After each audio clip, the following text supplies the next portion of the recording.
നിറഞ്ഞ സാന്നിധ്യമായി നിന്നിരുന്ന പ്രിയപ്പെട്ട ശ്രീ MT വാസുദേവൻ നായർ, സുപ്രസിദ്ധ ചലച്ചിത്രകാരൻ ശ്രീ ശ്യാം ബെന്നഗൽ എന്നിവരുടെ വേർപാടിൽ ഈ യോഗം അനുശോചനം രേഖപ്പെടുത്തുന്നു. ഒരു മിനിറ്റ് എല്ലാവരും.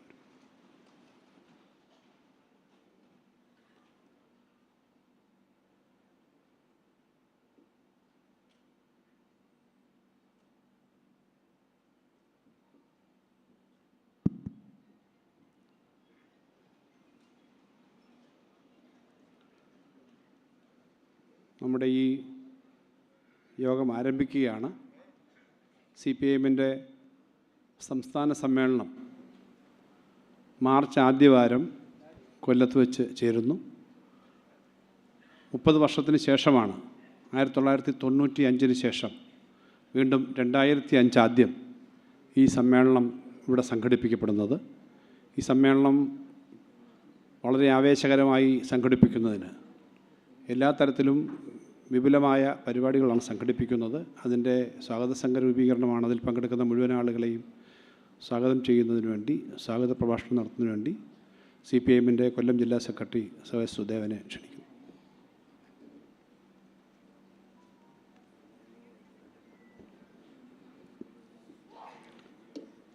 പ്രിയപ്പെട്ട യോഗത്തിൻ്റെ അധ്യക്ഷൻ സഖാവ് KN ബാലഗോപാൽ, സ്വാഗത സംഘ രൂപീകരണ സമ്മേളനം ഉദ്ഘാടനം ചെയ്യുന്ന പാർട്ടിയുടെ PB അംഗവും സംസ്ഥാന സെക്രട്ടറിയുമായിട്ടുള്ള സഖാവ് MV ഗോവിന്ദൻ മാസ്റ്റർ ഉൾപ്പെടെ വേദിയിലുള്ള പ്രമുഖർ, സംഘാടക സമിതി രൂപീകരണ യോഗത്തിൽ പങ്കെടുത്തിട്ടുള്ള സഹോദരി സഹോദരങ്ങളെ, സുഹൃത്തുക്കളെ, സഖാക്കൾ, CPIMൻ്റെ 24ാം പാർട്ടി കോൺഗ്രസ്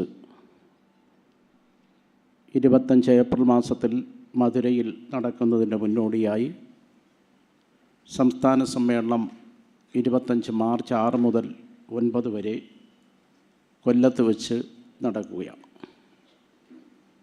1964 CPIM രൂപീകരിച്ചതിന് ശേഷം 9ാം പാർട്ടി കോൺഗ്രസ് 1972 മധുരയിൽ നടന്നതിൻ്റെ മുന്നോടിയായി 1971 പാർട്ടി സംസ്ഥാന സമ്മേളനം കൊല്ലത്ത് വെച്ചാണ് നടന്നത്.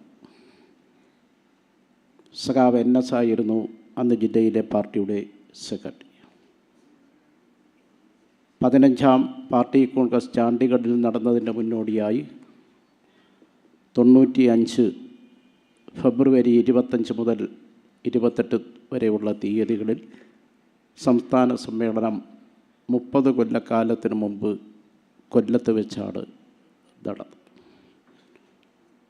അന്ന് പാർട്ടി ജനറൽ സെക്രട്ടറി സഖാവ് ഹരകൃഷ്ണൻ സുർജിത്തും സഖാവ് AK നയനാർ പാർട്ടി സംസ്ഥാന സെക്രട്ടറിയും സഖാവ് PK ഗുരുദാസൻ ജില്ലാ സെക്രട്ടറിയുമായിരുന്നു. 3ാം തവണ 24ാം പാർട്ടി കോൺഗ്രസ് മധുരയിൽ നടക്കുന്നതിൻ്റെ മുന്നോടിയായി കേരള സംസ്ഥാന സമ്മേളനം കൊല്ലത്ത് നടക്കുന്നതും കൊല്ലത്ത് നടത്താൻ തീരുമാനിച്ചതും അതിനാതിഥേയത്വം വഹിക്കാൻ കൊല്ലം ജില്ലയിൽ കഴിഞ്ഞതും ഒരു ചരിത്ര നിയോഗമായിട്ടാണ് നാം വിലയിരുത്തുന്നത്. CPIMൻ്റെ സംസ്ഥാന സമ്മേളനം കേരളത്തിലെ പാർട്ടിക്ക് ഇന്നുള്ളതിനേക്കാൾ കരുത്തോടു കൂടി മുന്നോട്ട് പോകാൻ കഴിയത്തക്ക നിലയിൽ വലിയ ഉള്ളടക്കത്തോടും ബഹുജന പങ്കാളിത്തത്തോടും കൂടി സംസ്ഥാന സമ്മേളനം നമുക്ക് ഏറ്റെടുക്കേണ്ടതുണ്ട്. 25,000 റെഡ് വോളണ്ടിയർമാർ നയിക്കുന്ന വോളണ്ടിയർമാരുടെ മാർച്ചും ലക്ഷക്കണക്കിന് ബഹുജനങ്ങൾ പങ്കെടുക്കുന്ന റാലിയും പൊതുസമ്മേളനവുമെല്ലാം നമുക്കിതുമായി ബന്ധപ്പെട്ട് സംഘടിപ്പിക്കാൻ കഴിയേണ്ടതായിട്ടുണ്ട്. വേണാടിൻ്റെ തലസ്ഥാനമായിരുന്ന കൊല്ലത്തിൻ്റെ ചരിത്രവും സംസ്കാരവും രാഷ്ട്രീയവും ഈ ജില്ലയിൽ നടന്നിട്ടുള്ള പോരാട്ടങ്ങൾ, സമരങ്ങൾ, ചരിത്രത്തിൻ്റെ നാൾവഴികൾ എല്ലാം പഴയ തലമുറയെ വീണ്ടും ഓർമ്മിപ്പിക്കാനും പുത്തൻ തലമുറയെ പഠിപ്പിക്കാനും അങ്ങനെ സംസ്ഥാന സമ്മേളനം ഏറ്റെടുത്തുകൊണ്ട് കലാ കായിക സാംസ്കാരിക മേഖലയിൽ കൂടുതൽ ഇടപെടാൻ CPIഎമ്മിൻ്റെ കരുത്ത് ഇന്നുള്ളതിനേക്കാൾ വർദ്ധിപ്പിക്കുവാനും കഴിയത്തക്ക നിലയിൽ ഇന്ന് രൂപീകരിക്കുന്ന സംഘാടക സമിതിയുടെ നേതൃത്വത്തിൽ നമ്മുടെ പ്രവർത്തനം നമുക്ക് ശക്തിപ്പെടുത്തിക്കൊണ്ടുവരാൻ കഴിയും. 52,600 പാർട്ടി അംഗങ്ങളും 3,154 പാർട്ടി ഘടകങ്ങളുമുള്ള ഒരു പാർട്ടിയാണ് കൊല്ലം ജില്ലയിലെ പാർട്ടി. സംസ്ഥാന സമ്മേളനം വിജയിപ്പിക്കുന്നതിന് ഇവിടെ ക്ഷണം സ്വീകരിച്ച് എത്തിച്ചേർന്നിട്ടുള്ള എല്ലാവരെയും, സംഘാടക സമിതി രൂപീകരണ യോഗത്തിലെത്തപ്പെട്ടിട്ടുള്ള എല്ലാവരെയും ഒറ്റവാചകത്തിൽ ഞാൻ സ്വാഗതം ചെയ്തുകൊണ്ട് ഈ യോഗത്തിൻ്റെ അധ്യക്ഷൻ സഖാവ് KN ബാലഗോപാലിന് ഞാൻ ഹൃദയംഗമായ സ്വാഗതം ആശംസിക്കുന്നു. സ്വാസംഘ രൂപീകരണ യോഗം ഉദ്ഘാടനം ചെയ്യുന്ന പാർട്ടിയുടെ സംസ്ഥാന സെക്രട്ടറി സഖാവ് MV ഗോവിന്ദൻ മാസ്റ്റർക്ക് ഞാൻ സ്വാഗതം ആശംസിക്കുന്നു. സംസ്ഥാന സെക്രട്ടേറിയറ്റ് അംഗം സഖാവ് ദിനേശ് പുത്തനത്തിന് സ്വാഗതം ആശംസിക്കുന്നു. പാർട്ടിയുടെ സംസ്ഥാന കമ്മിറ്റി അംഗങ്ങൾ, ജനപ്രതിനിധികൾ, സമൂഹത്തിൻ്റെ വിവിധ മേഖലയിൽ വ്യക്തിത്വം തെളിയിച്ചിട്ടുള്ള ഒട്ടേറെ പ്രമുഖന്മാരായ വ്യക്തികളുടെ സാന്നിധ്യം കൊണ്ട് സമ്പുഷ്ടമാണ് ഈ സ്വാഗതസംഘ രൂപീകരണ യോഗം. ഇവിടെ പങ്കെടുത്തിട്ടുള്ള എല്ലാ വിശിഷ്ട വ്യക്തികളെയും ഈ സമ്മേളനം വിജയിപ്പിക്കുന്നതിന് വേണ്ടി ജില്ലയുടെ വിവിധ മേഖലയിൽ നിന്ന് എത്തിച്ചേർന്നിട്ടുള്ള എല്ലാവരെയും സന്തോഷത്തോടെ സ്വാഗതം ചെയ്തുകൊണ്ട് എൻ്റെ സ്വാഗത പ്രസംഗം ഞാൻ അവസാനിപ്പിക്കുന്നു.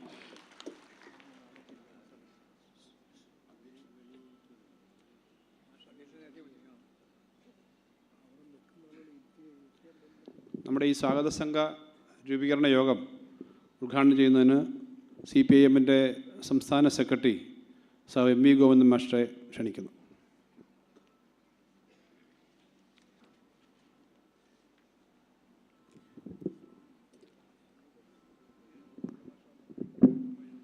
ഈ പരിപാടിയുടെ അധ്യക്ഷൻ,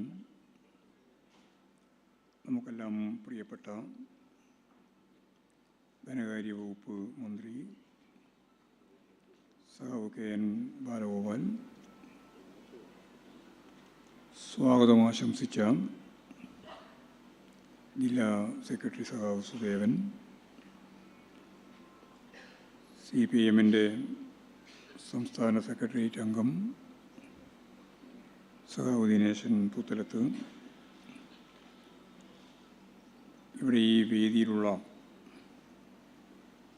തലമുതിർന്ന പാർട്ടി നേതാവ് സഖാവ് ഗുരുദാസൻ, പാർട്ടി സംസ്ഥാന കമ്മിറ്റി അംഗങ്ങൾ, ജില്ലാ നേതാക്കൾ, വിവിധ മേഖലയിലുള്ള പ്രഗത്ഭരായ വ്യക്തിത്വങ്ങൾ, സഹോദരി സഹോദരന്മാരെ, സുഹൃത്തുക്കളെ, CPIഎമ്മിൻ്റെ 24ാം പാർട്ടി കോൺഗ്രസ് വരുന്ന ഏപ്രിൽ 2-ാം തീയതി മുതൽ മധുരയിൽ വെച്ചാണ് നടത്താൻ തീരുമാനിച്ചത്. ജനാധിപത്യ പാർട്ടികൾ എന്ന് പറഞ്ഞ് ജനാധിപത്യപരമായ ഒരു രീതിയും കൈകാര്യം ചെയ്യാത്ത നിരവധി പാർട്ടികളുള്ള നാട്ടിൽ തികച്ചും ജനാധിപത്യപരമായ രീതിയിലാണ് CPIഎമ്മിൻ്റെ പാർട്ടി കോൺഗ്രസ്സുമെല്ലാം വളരെ വിജയപൂർവം പൂർത്തിയാക്കി ജില്ലാ സമ്മേളനത്തിലേക്കും തുടർന്ന് സംസ്ഥാന സമ്മേളനത്തിലേക്കും പാർട്ടി കോൺഗ്രസ്സിലേക്കും നീങ്ങുന്നത്. 38,000-ത്തിലധികം വരുന്ന ബ്രാഞ്ച് സമ്മേളനങ്ങൾ കേരളത്തിലുടനീളം വളരെ ഗൗരവപൂർവം പൂർത്തിയാക്കാൻ ഞങ്ങൾക്ക് സാധിച്ചു. 2444 ലോക്കൽ സമ്മേളനങ്ങളും 209 ഏരിയ സമ്മേളനങ്ങളും പൂർത്തിയായി. കൊല്ലം സമ്മേളനം, തിരുവനന്തപുരം ജില്ലാ സമ്മേളനം, വയനാട് ജില്ലാ സമ്മേളനം, ഈ 3 സമ്മേളനവും പൂർത്തിയായി. നാളെ മുതൽ പത്തനംതിട്ട സമ്മേളനം ആരംഭിക്കുകയാണ്. തുടർന്ന് വരുന്ന മാസത്തോടുകൂടി 14 ജില്ലാ സമ്മേളനങ്ങളും പൂർത്തിയായി സംസ്ഥാന സമ്മേളനത്തിലേക്ക് വരികയാണ് കേരളത്തിലെ പ്രമുഖരായ പാർട്ടി പ്രവർത്തകരാകെ.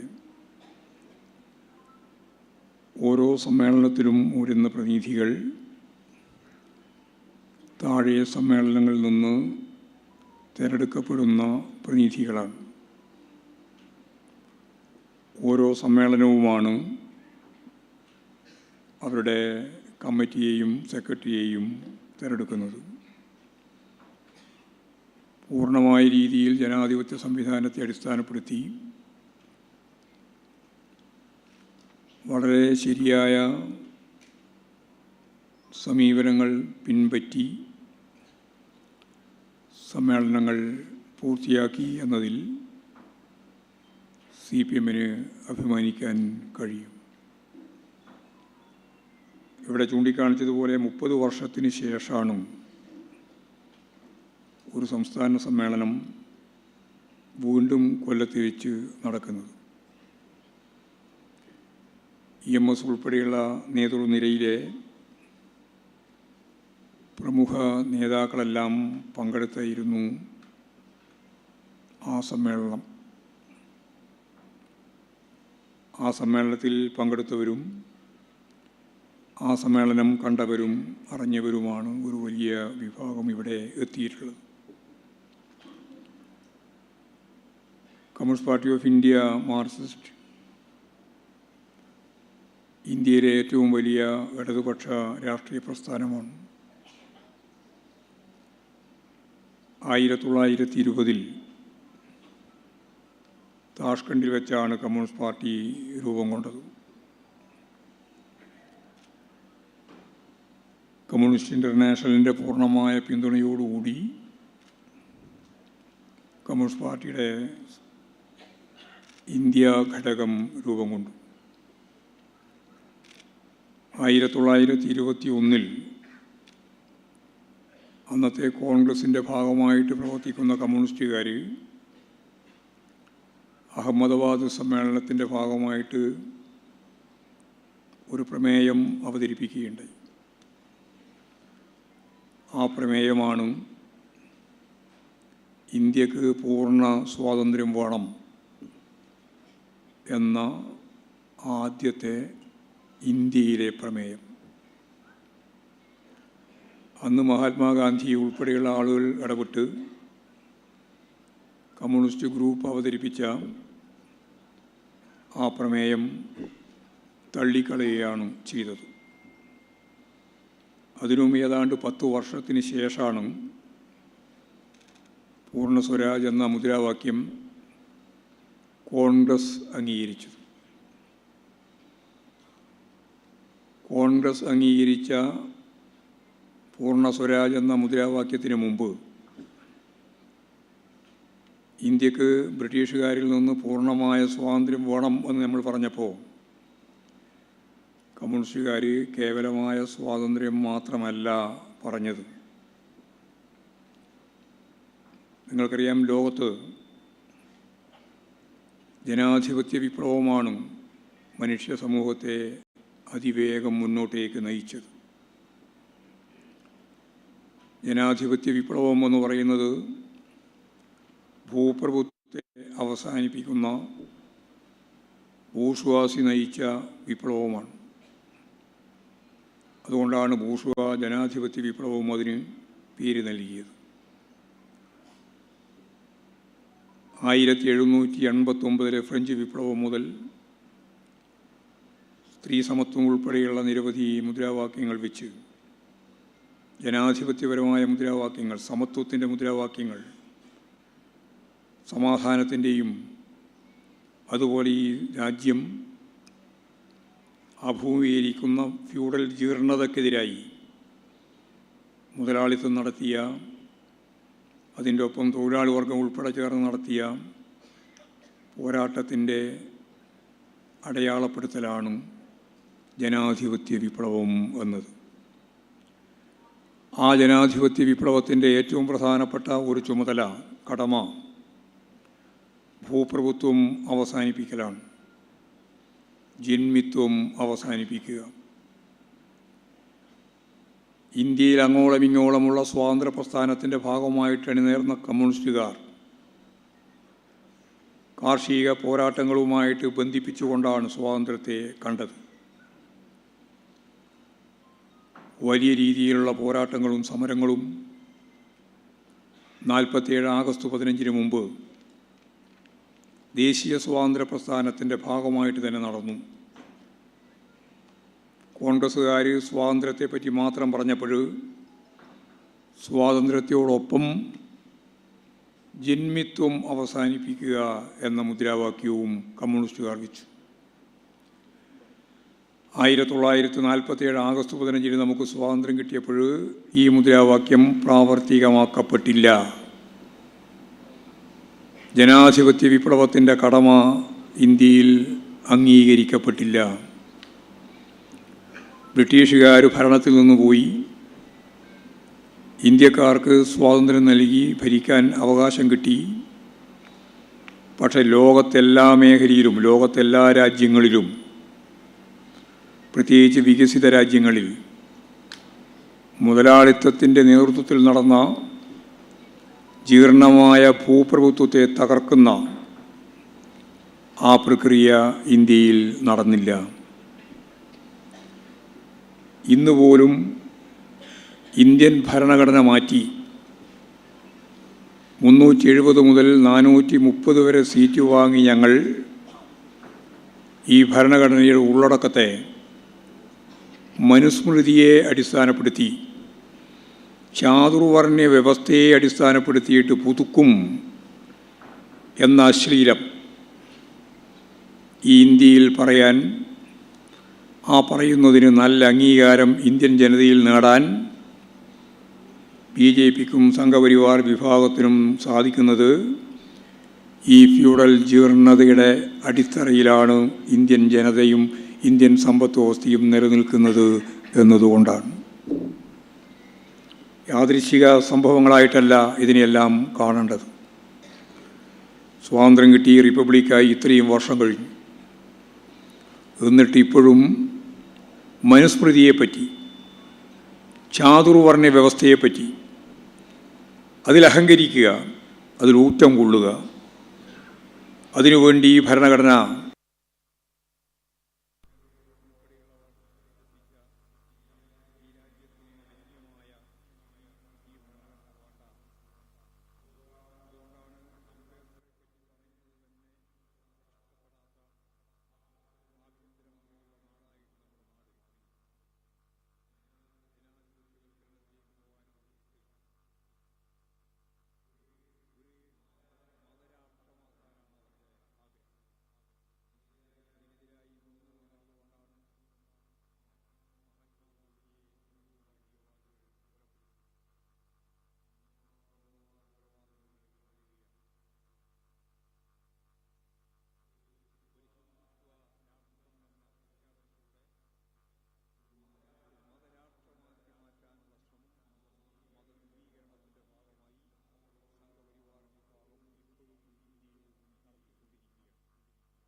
ഉൾക്കൊള്ളുന്നൊരു പുസ്തകം. ഒരു കത്തോ രണ്ട് കത്തോ അല്ല, ഏറ്റവും അവസാനം 6ാമത്തെ കത്തിൻ്റെ മേലെയാണ് മറുപടി വന്നത്.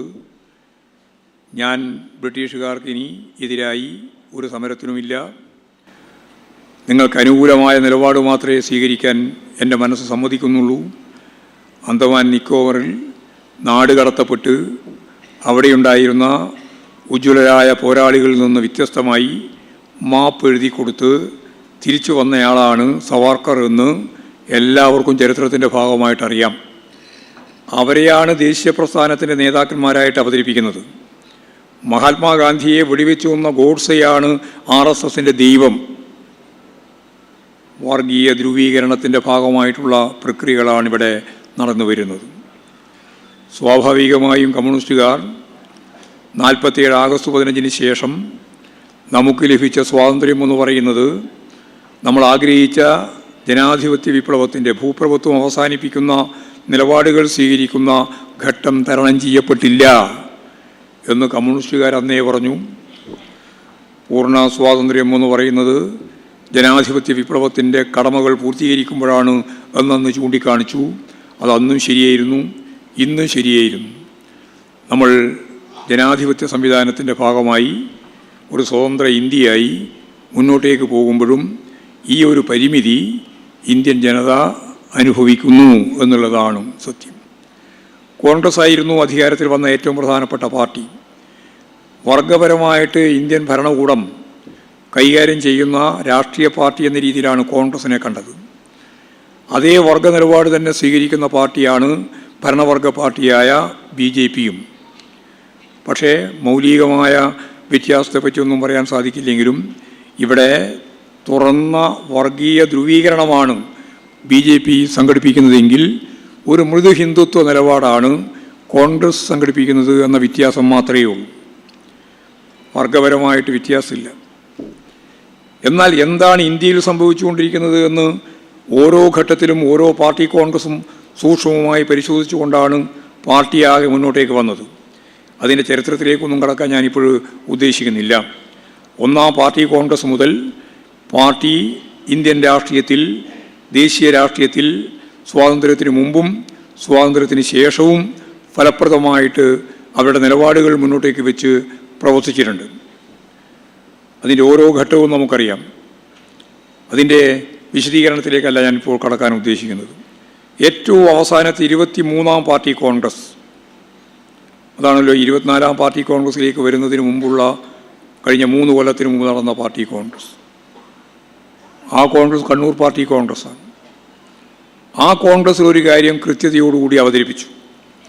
അപകടകരമായ ഇന്ത്യൻ അവസ്ഥയിൽ ഇന്ത്യൻ ഭരണഘടനയും ജനാധിപത്യ സംവിധാനവും മതനിരപേക്ഷതയും ഫെഡറൽ സംവിധാനവും എല്ലാം തകർത്ത് ഒരു മതരാഷ്ട്രമാക്കാൻ പൗരത്വ ഭേദഗതി നിയമം അതിൻ്റെ ആദ്യത്തെ ചുവടുവെപ്പായി നടപ്പിലാക്കാൻ തീരുമാനിക്കപ്പെട്ട പശ്ചാത്തലത്തിൽ തുടർന്നിനി അങ്ങോട്ട് ഏറ്റവും പ്രധാനപ്പെട്ട ഏക സിവിൽ കോഡ് വരാൻ പോകുന്ന സന്ദർഭങ്ങളിൽ ഇന്ത്യയുടെ ജനാധിപത്യ സംവിധാനത്തെ, പാർലമെൻ്ററി സിസ്റ്റത്തെ ഈ രീതിയിൽ നിലനിർത്തേണ്ടതില്ല. അതുപോലെ ഭരണഘടനാ സ്ഥാപനങ്ങളുണ്ട്. ആ സ്ഥാപനങ്ങളെപ്പറ്റി നമുക്കെല്ലാം അറിയുന്നതാണ്. അത് കോടതി അതിൻ്റെ ഭാഗമാണ്. അതുപോലെ തന്നെ CBI, ED, അതുപോലെ IT തുടങ്ങിയിട്ടുള്ള നിരവധി സ്ഥാപനങ്ങളുണ്ട്. ഇലക്ഷൻ കമ്മീഷൻ ഉൾപ്പെടെയെല്ലാം. ഇതിനെല്ലാം പൊതുവായിട്ട് പറയുന്ന ഒന്നാണ് ഭരണഘടനാ സ്ഥാപനങ്ങൾ. ഈ ഭരണഘടനാ സ്ഥാപനങ്ങളൊന്നും ഇതുപോലെ തുടരേണ്ടതല്ല. RSSൻ്റെ തിട്ടൂരത്തിനനുസരിച്ച് ഈ രാജ്യം മുന്നോട്ടേക്ക് പോകണം എന്ന വ്യക്തമായ കാഴ്ചപ്പാടനുസരിച്ചുകൊണ്ടാണ് യഥാർത്ഥത്തിൽ കഴിഞ്ഞ തെരഞ്ഞെടുപ്പിൽ അവർ, ഞാൻ നേരത്തെ പറഞ്ഞതുപോലെ 370 മുതൽ 430 സീറ്റ് വരെ വാങ്ങി ഈ ഭരണഘടനയെ തന്നെ മാറ്റി ഒരു ഹിന്ദു രാഷ്ട്രമാക്കി 2025 RSSൻ്റെ 100ാം വാർഷികമാവുമ്പോഴേക്ക് ആ പ്രക്രിയ പൂർത്തിയാക്കാമെന്ന സ്വപ്നം കണ്ടിരുന്ന ഇന്ത്യൻ ഭരണവർഗത്തിലെ റൂളിംഗ് പാർട്ടിയായ BJP, RSS സംഘപരിവാർ വിഭാഗം ഈ രാജ്യത്തെ ഫാസിസത്തിലേക്കാണ് നയിക്കാൻ പോകുന്നത് എന്ന് മനസ്സിലാക്കിയപ്പോൾ 3 വർഷം മുമ്പ് CPIM പാർട്ടി കോൺഗ്രസ് വ്യക്തമായ ഒരു പരിപാടി അംഗീകരിച്ചു, ഒരു നിലപാട് സ്വീകരിച്ചു. ആ നിലപാടിലാണ് ആദ്യമായി തെറ്റി അപ്പുറവും ഇപ്പുറവും നിൽക്കുന്ന, ഛിന്ന ഭിന്നമായി നിൽക്കുന്ന ഇന്ത്യൻ പ്രതിപക്ഷത്തോട് ക്രിയാത്മകമായ ഒരു മുദ്രാവാക്യം പാർട്ടി മുമ്പോട്ടേക്ക് വെച്ച് നൽകിയത്. അതിങ്ങനെയായിരുന്നു: ഇന്നത്തെ ഇന്ത്യയിൽ BJPയെ നമുക്ക് തോൽപ്പിക്കാനാവില്ല എന്ന പൊതു മനസ്സുള്ളപ്പോഴാണ് CPIM ഈ നിലപാട് സ്വീകരിച്ചത്. BJPയെ നമുക്ക് തോൽപ്പിക്കാം. എങ്ങനെ? CPIMൻ്റെ കരുത്തുകൊണ്ട് BJPയെ തോൽപ്പിക്കാമെന്നൊന്നും ഞങ്ങൾ കരുതിയിരുന്നില്ല. അന്നുമില്ല, ഇന്നുമില്ല. ഞങ്ങൾ കണ്ടത് കഴിഞ്ഞ പാർലമെൻറ്റ് തിരഞ്ഞെടുപ്പിൽ നമുക്കറിയാം, അവർക്ക് കിട്ടിയ വോട്ട് 37%. 37% വോട്ട് കിട്ടിയ BJPക്ക് ജയിക്കാനായി 2 റൗണ്ട് ഗവൺമെൻറ് ഉണ്ടാക്കി. എന്തുകൊണ്ടാണ്? നമുക്കെല്ലാം അറിയുന്നത് പോലെ 63% വോട്ട് ഛിന്ന ഭിന്നമായിട്ട് നിൽക്കുകയാണ്. BJPയെ തോൽപ്പിക്കാൻ ഒറ്റ വഴിയേ ഉള്ളൂ. അഖിലേന്ത്യാടിസ്ഥാനത്തിൽ ചർച്ച ചെയ്ത് സീറ്റ് വിഭജനം നടത്തിയിട്ട് ആ പ്രക്രിയ പൂർത്തിയാവില്ല. എന്നാൽ ഇന്ത്യയിലെ ഓരോ സംസ്ഥാനവും ഓരോ യൂണിറ്റായി എടുക്കുക. ഓരോ സംസ്ഥാനവും വ്യത്യസ്തമാണ്. ആ ഓരോ സംസ്ഥാനത്തിലെയും BJP വിരുദ്ധ വോട്ട് ഛിന്ന ഭിന്നമാവില്ല.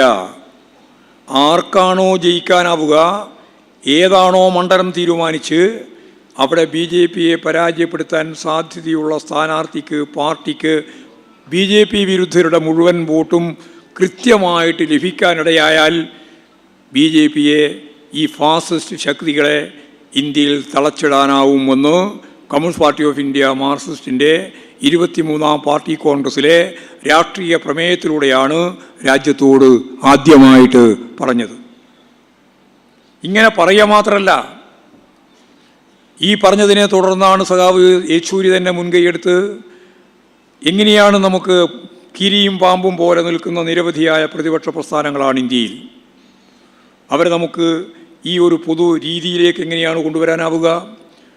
ഓരോ സംസ്ഥാനത്തിൻ്റെയും പ്രത്യേകത വെച്ചുകൊണ്ട് ആ സംസ്ഥാനത്തിൻ്റെ അകത്ത് BJPയെ തോൽപ്പിക്കാൻ ആര് മത്സരിക്കണം, ഏത് മണ്ഡലമെന്ന് തീരുമാനിച്ച് എങ്ങനെ ഫലപ്രദമായി ഇന്ത്യയിലുടനീളം ഈ അടവ് നയം പ്രാവർത്തികമാക്കാനാവുമെന്ന ചോദ്യത്തിൻ്റെ ഉത്തരമായി സഖാവ് സീതാറാം യെച്ചൂരി ഉൾപ്പെടെയുള്ള പാർട്ടി നേതൃത്വം തന്നെയാണ് നിരവധി പാർട്ടിക്കാരുമായിട്ട് ചർച്ച നടത്തിയത്. അങ്ങനെയാണ് നിതീഷ് കുമാറിനെ ചുമതലപ്പെടുത്തി അദ്ദേഹം തന്നെ, ഞങ്ങൾ ഓരോ പാർട്ടിയെയും കാണുന്നതിനേക്കാളൊക്കെ എത്രയോ പ്രധാനപ്പെട്ട ചുമതല നിർവഹിക്കാനാവുക പ്രതിപക്ഷ രാഷ്ട്രീയ പ്രസ്ഥാനത്തിൻ്റെ തന്നെ ഭാഗമായിട്ട് നിൽക്കുന്ന മറ്റുള്ളവരെ ചേർത്താലായിരിക്കുമെന്നുള്ള ധാരണയോടുകൂടി തന്നെയാണ് അവരുമായിട്ട് ബന്ധപ്പെട്ട് നിതീഷ് എല്ലാ രാഷ്ട്രീയ പാർട്ടിക്കാരെയും പ്രതിപക്ഷ രാഷ്ട്രീയ പ്രസ്ഥാനത്തിൻ്റെ വക്താക്കളെയും മുഴുവൻ കാണാൻ, അവരുമായി ചർച്ച നടത്താൻ, ഒരു സംയുക്ത രീതി, ഒരു പ്ലാറ്റ്ഫോം രൂപീകരിക്കുന്നതിന് വേണ്ടിയുള്ള പ്രവർത്തനം നടത്താൻ അന്ന് മുമ്പോട്ടേക്ക് വന്നത്. അന്ന് യഥാർത്ഥത്തിൽ ആരായിരിക്കണം കൺവീനർ എന്ന ചർച്ചയാണ് പിന്നെ ഉടനെ കോൺഗ്രസ് ഉയർത്തിയത്. ഇതൊരു തന്ത്രപരമായ ഇടപാടായിരുന്നു. അതിനുള്ള അടവാണ് പ്രയോഗിക്കേണ്ടത്. BJPയെ താഴെ ഇറക്കുന്നതിന് വേണ്ടി സാധിക്കേണ്ടുന്ന ഒരു രാഷ്ട്രീയ പശ്ചാത്തലത്തെ രൂപപ്പെടുത്തിയെടുക്കുന്നതിന് വേണ്ടിയുള്ള ഫലപ്രദമായ ഇടപെടലിൽ എല്ലാവരെയും ചേർത്ത് മുമ്പോട്ടേക്ക് പോകുന്നതിന് വേണ്ടി സാധിക്കുക എന്ന കാര്യം വന്നപ്പോൾ അവിടെ കോൺഗ്രസിൻ്റെ നേതാവ് ചെയർമാനാവണം എന്ന വാശിയോടുകൂടി മുമ്പോട്ടേക്ക് വന്നപ്പോഴാണ് കൺവീനറാവണമെന്ന ഉദ്ദേശം പോലും മാറ്റിവെച്ച് അദ്ദേഹം മറുകണ്ഠം ചാടിയത്. അതോടുകൂടി എല്ലാവരും വിചാരിച്ചു ഇനിയില്ല. നിതീഷ് കൂടി ബീഹാറിൽ പോയതോടുകൂടി, BJPയോടൊപ്പം ചേർന്നതോടുകൂടി ഇനി പ്രതിപക്ഷത്തിന് എന്താണ് പ്രസക്തി? അപ്പോഴും പ്രതിപക്ഷ ഐക്യത്തിൻ്റെ സാധ്യത ചൂണ്ടിക്കാണിച്ചുകൊണ്ട്, കാരണം ഈ 37% വോട്ട് കിട്ടുമ്പോൾ നിതീഷ് അപ്പുറത്ത് തന്നെയായിരുന്നു. നിതീഷ് അപ്പുറത്തുള്ളപ്പോഴാണ് 37% വോട്ട്. അപ്പോൾ സ്വാഭാവികമായിട്ടും നമുക്ക് ഇനിയും സാധ്യതയുണ്ട്. പ്രാദേശിക പാർട്ടികളെയും കോൺഗ്രസിനെയും ഉൾപ്പെടെ ഉപയോഗപ്പെടുത്തിയിട്ട് ഇനിയും നമുക്ക് BJPയെ തളക്കാം. അതിൻ്റെ തുടർച്ചയായിട്ടാണ് ഇന്ത്യ ബ്ലോക്ക് വന്നത്. അതിൻ്റെ ഭാഗമായിട്ടാണ് നിരവധിയായ സംസ്ഥാനങ്ങളിൽ പ്രാദേശിക പാർട്ടികൾ തന്നെ മുൻകൈ എടുത്ത് ഇപ്പോൾ ഓരോ സംസ്ഥാനം ഞാൻ പറയുന്നില്ല, ഇപ്പോൾ തമിഴ്നാട് ഉൾപ്പെടെ ഓരോന്നും എടുത്ത് പരിശോധിച്ച് നമുക്ക് മനസ്സിലാവും BJPയെ പൂർണ്ണമായിട്ട് പരാജയപ്പെടുത്താൻ സാധിക്കുന്ന രീതിയിലുള്ള സംസ്ഥാന കൂട്ടുകെട്ട് രൂപപ്പെട്ടു വന്നത്. ഇതിൻ്റെ ഫലമായി കുറേയും കൂടി ഫലപ്രദമായി ക്രിയാത്മകമായി കോൺഗ്രസ് നിലകൊണ്ടിരുന്നുവെങ്കിൽ നമുക്ക് 2% വോട്ടിൻ്റെ കുറവ് മാത്രമേ ഇന്ത്യ ബ്ലോക്കിന് ഇപ്പോഴുള്ളൂ. BJPക്ക് സ്വന്തമായിട്ട് ഭൂരിപക്ഷമില്ല. കൂട്ടുകക്ഷി രൂപീകരിക്കേണ്ടി വന്നു. 38 സീറ്റ് കൂടി കിട്ടിയിരുന്നുവെങ്കിൽ ഇടതുപക്ഷ ജനാധിപത്യ പ്രസ്ഥാനം ഉൾപ്പെടെയുള്ള എല്ലാവരും ചേരുന്ന ഒരു അതിവിപുലമായ വിശാലമായ ഒരു ഗവൺമെൻറ് സംവിധാനം ലോകത്ത് രൂപപ്പെടുത്താൻ സാധിക്കുമായിരുന്നു എന്നുള്ള കാര്യത്തിൽ ഒരു സംശയമില്ല. ഗവൺമെൻറ്റിലുണ്ടോ ഇല്ലയോ എന്നുള്ളതല്ല പ്രശ്നം. നമുക്ക് അതിവിപുലമായ ഒരു കൂട്ടായ പ്രസ്ഥാനം രൂപപ്പെടുത്തി ഈ BJPയെ താഴെ ഇറക്കാൻ കഴിഞ്ഞ 2024 തെരഞ്ഞെടുപ്പിൽ തന്നെ സാധിക്കുമായിരുന്നു എന്നുള്ളതാണ് ചിത്രം. അതിനുള്ള സാധ്യത നമ്മുടെ മുമ്പിലുണ്ട്. ഏതായാലും ഒരു കാര്യം ഉറപ്പായി, ഞങ്ങൾ 370 മുതൽ 430 വരെ സീറ്റ് വാങ്ങി ഭരണഘടനയെ ആകെ ഇല്ലായ്മ ചെയ്ത് മനുസ്മൃതിയെ അടിസ്ഥാനപ്പെടുത്തിയിട്ട് ചാതുർവർണ്ണ വ്യവസ്ഥ ഉൾച്ചേരുന്ന ഒരു ഭരണഘടന രൂപീകരിക്കുമെന്നുള്ളത് അസ്തമിച്ചു. ഇപ്പോഴ് ഭരണഘടനയെ തകർക്കുന്നതിന് ഇന്ത്യൻ ജനത അനുകൂലമല്ല എന്ന് ഇന്ത്യൻ ജനത ശക്തിയായി താക്കീത് നൽകി പ്രഖ്യാപിച്ചു. വിശ്വാസത്തിൻ്റെ പേരിൽ രാമക്ഷേത്രം, ബാബറി മസ്ജിദ് തകർത്ത് അവിടെ രാമക്ഷേത്രം ഉണ്ടാക്കി ഗവൺമെൻറ് സംവിധാനത്തിൻ്റെ ഭാഗമായിട്ട് തന്നെ അത് ഉദ്ഘാടനം ചെയ്യാൻ വേണ്ടിയിട്ട് ഇന്ത്യൻ പ്രധാനമന്ത്രി പോകാൻ പാടില്ല എന്ന് ശങ്കരാചാര്യന്മാരെല്ലാം വിലക്കിയിട്ടും പോയി. അത് പൂർത്തിയാക്കാതെ ക്ഷേത്രമായിരുന്നു എന്ന് അവർ തന്നെ പറഞ്ഞു. അത് 2025 മാത്രമേ അത് പൂർത്തിയാക്കാൻ സാധിക്കുള്ളൂ എന്ന് പറഞ്ഞു. അത്രയും സാധിക്കാതിരുന്നത് നമുക്കെല്ലാം അറിയുന്നത് പോലെ ഇലക്ഷൻ്റെ ഭാഗമായി വോട്ടാക്കി മാറ്റാൻ ഈ ക്ഷേത്രത്തെയും വിശ്വാസത്തെയും ഉപയോഗിക്കാൻ വേണ്ടിയിട്ടാണ്. ഒരു പുതിയ നഗരം അയോധ്യ ഒരു ടൂറിസ്റ്റ് കേന്ദ്രം പോലെ വളരെ പ്രധാനപ്പെട്ട ഒരു കേന്ദ്രമാക്കി അതിനെ മാറ്റും എന്നൊക്കെയുള്ള പ്രഖ്യാപനം വന്നു പിൽഗ്രീം ടൂറിസത്തിൻ്റെ ഭാഗമായിട്ട്. ഇതെല്ലാം കഴിഞ്ഞ് ഇലക്ഷൻ നടന്നപ്പോൾ ആ മണ്ഡലം തോറ്റു എന്ന് മാത്രമല്ല, ആ മണ്ഡലത്തിൻ്റെ 7 മണ്ഡലവും തോറ്റു. ചുറ്റുവട്ടമുള്ള 7 മണ്ഡലവും തോറ്റു. ഇപ്പോൾ വിശ്വാസത്തിൻ്റെ പേരും പറഞ്ഞ് കുറേ കാലം നടന്നാൽ അതൊന്നും കേരളത്തിലായാലും ലോകത്ത് എവിടെയായാലും ജനതയൊന്നും അംഗീകരിക്കില്ല. ജനങ്ങളുടെ ജീവിതവുമായി ബന്ധപ്പെട്ടതാണ് പ്രശ്നം. സമ്പന്നർ കൂടുതൽ സമ്പന്നരാകുക, ദരിദ്രർ കൂടുതൽ ദരിദ്രരാകുക, മുതലാളിത്ത പ്രതിസന്ധി, അതാണ് ആഴം. ഇത് ലോകത്തെല്ലാം നമ്മൾ കണ്ടുകൊണ്ടിരിക്കുന്ന ഒരു ചിത്രമാണ്, അമേരിക്ക ഉൾപ്പെടെ. സമ്പന്നർ കൂടുതൽ സമ്പന്നരാകുന്നു, ദരിദ്രർ കൂടുതൽ ദരിദ്രരാകുന്നു. ഈ മുതലാളിത്ത പ്രതിസന്ധിയിൽ നിന്ന് കരകയറാൻ ലോകത്തൊരു മുതലാളിത്ത ശക്തിക്കും സാധിക്കില്ല. നല്ല മാറ്റങ്ങൾ വന്നുകൊണ്ടിരിക്കുകയാണ്. 2 തരത്തിലാണ് മാറ്റം. ഒന്ന്, വലതുപക്ഷ തീവ്രവാദ ശക്തികൾക്ക് നല്ലതുപോലെ മുൻപോട്ടേക്ക് വരാൻ കഴിയുന്ന സ്ഥിതി, അത് തികച്ചും പ്രതിലോമപരമാണ്.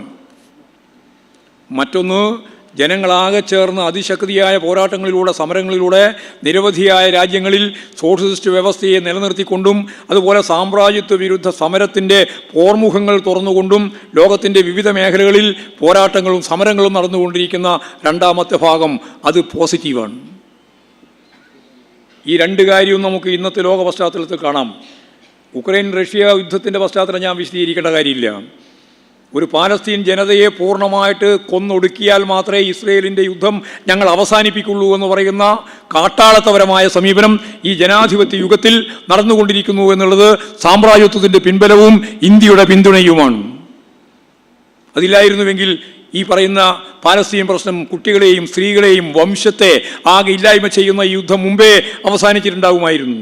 അമേരിക്കയാണ് ഇതിൻ്റെ പിന്നിൽ, ഇന്ത്യയാണ് അതിന് പൂർണ്ണമായ പിന്തുണ. ഇതാണ് നമ്മുടെ രാജ്യത്തിൻ്റെ ലോകത്തിൻ്റെ മുമ്പിലുള്ള സ്ഥിതി. വലതുപക്ഷ തീവ്രവാദ ശക്തികൾ ഒരു ഭാഗത്ത് ശക്തിയാർജിക്കുന്നു. അപ്പോഴും ഏതാണ്ട് 20% ജനത കമ്മ്യൂണിസ്റ്റ് തൊഴിലാളി വർഗ പ്രസ്ഥാനത്തിൻ്റെ രാഷ്ട്രീയ ഭരണ സംവിധാനത്തിൻ്റെ ഭാഗമായി ലോകത്തുണ്ട്. അത് നമ്മൾ കാണണം. ലോകത്തെ വരുന്ന ചില വർഷങ്ങളിലേക്ക് ഏറ്റവും വലിയ സമ്പന്ന ശക്തിയുടെ പട്ടികയിൽ ചൈന വരാൻ പോവുകയാണ്. അത് ഈ ലോകം തന്നെ കാണുന്നതാണ്. ചൈനയുണ്ട്, ക്യൂബയുണ്ട്, കൊറിയയുണ്ട്, വിയറ്റ്നാമുണ്ട്, ലാവോസുണ്ട്. അതുപോലെ തന്നെ വളരെ പ്രധാനപ്പെട്ട യൂറോപ്യൻ രാജ്യങ്ങളിൽ തന്നെ മാറ്റങ്ങൾ സംഭവിച്ചുകൊണ്ടിരിക്കുന്നു. നമുക്കെല്ലാം അറിയുന്നത് പോലെ ആഫ്രിക്കൻ വൻകരകളിൽ വലിയ മാറ്റമാണ്. 10-11 രാജ്യങ്ങളിൽ മാറ്റം സംഭവിച്ചുകൊണ്ടിരിക്കുകയാണ്. ഇടതുപക്ഷത്തിന് അനുകൂലമായ സാമ്രാജ്യത്വ വിരുദ്ധ പ്രസ്ഥാനങ്ങളാണ് മുമ്പിൽ വന്നുകൊണ്ടിരിക്കുന്നത്. അമേരിക്ക ഉൾപ്പെടെയുള്ള മുതലാളിത്ത സമൂഹത്തിൻ്റെ നേരത്തെ ഞാൻ ചൂണ്ടിക്കാണിച്ച സമ്പന്നർ കൂടുതൽ സമ്പന്നരാകുന്ന, ദരിദ്രർ കൂടുതൽ ദരിദ്രരാകുന്ന സാമൂഹ്യ ജീവിതത്തിൻ്റെ ഭാഗമായിട്ട് അവർക്ക് നൽകിയിട്ടുള്ള ആവേശകരമായ പശ്ചാത്തലത്തിൽ പോരാട്ടങ്ങളിലേക്ക് വരുന്ന പുതിയ തലമുറയെ, വിദ്യാർത്ഥികളെ, യുവാക്കളെ നമുക്ക് ഈ അമേരിക്ക ഉൾപ്പെടെയുള്ള രാജ്യങ്ങളിൽ കാണാൻ സാധിക്കുന്നു എന്നുള്ളതാണ്.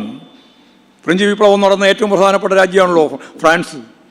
അവിടെ വലതുപക്ഷത്തിനെതിരായിട്ട് ഇടതുപക്ഷത്തിന് മുമ്പോട്ടേക്ക് വരാൻ സാധിക്കുന്നു. നമ്മുടെ തൊട്ടടുത്ത തൊട്ടടുത്ത രാജ്യമായ നേപ്പാൾ, അവിടെ കമ്മ്യൂണിസ്റ്റ് പ്രധാനമന്ത്രിയാണ്. അതുപോലെ തന്നെ സിലോൺ, അവിടെ കമ്മ്യൂണിസ്റ്റ് പ്രസിഡൻ്റാണ്.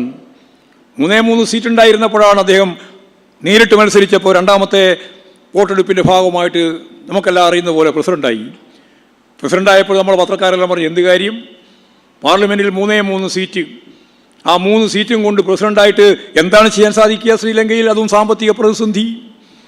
ഒന്നും ചെയ്യാനാവാത്ത ഒരു കമ്മ്യൂണിസ്റ്റ് പ്രസിഡൻ്റായിരിക്കുമെന്നാണ്.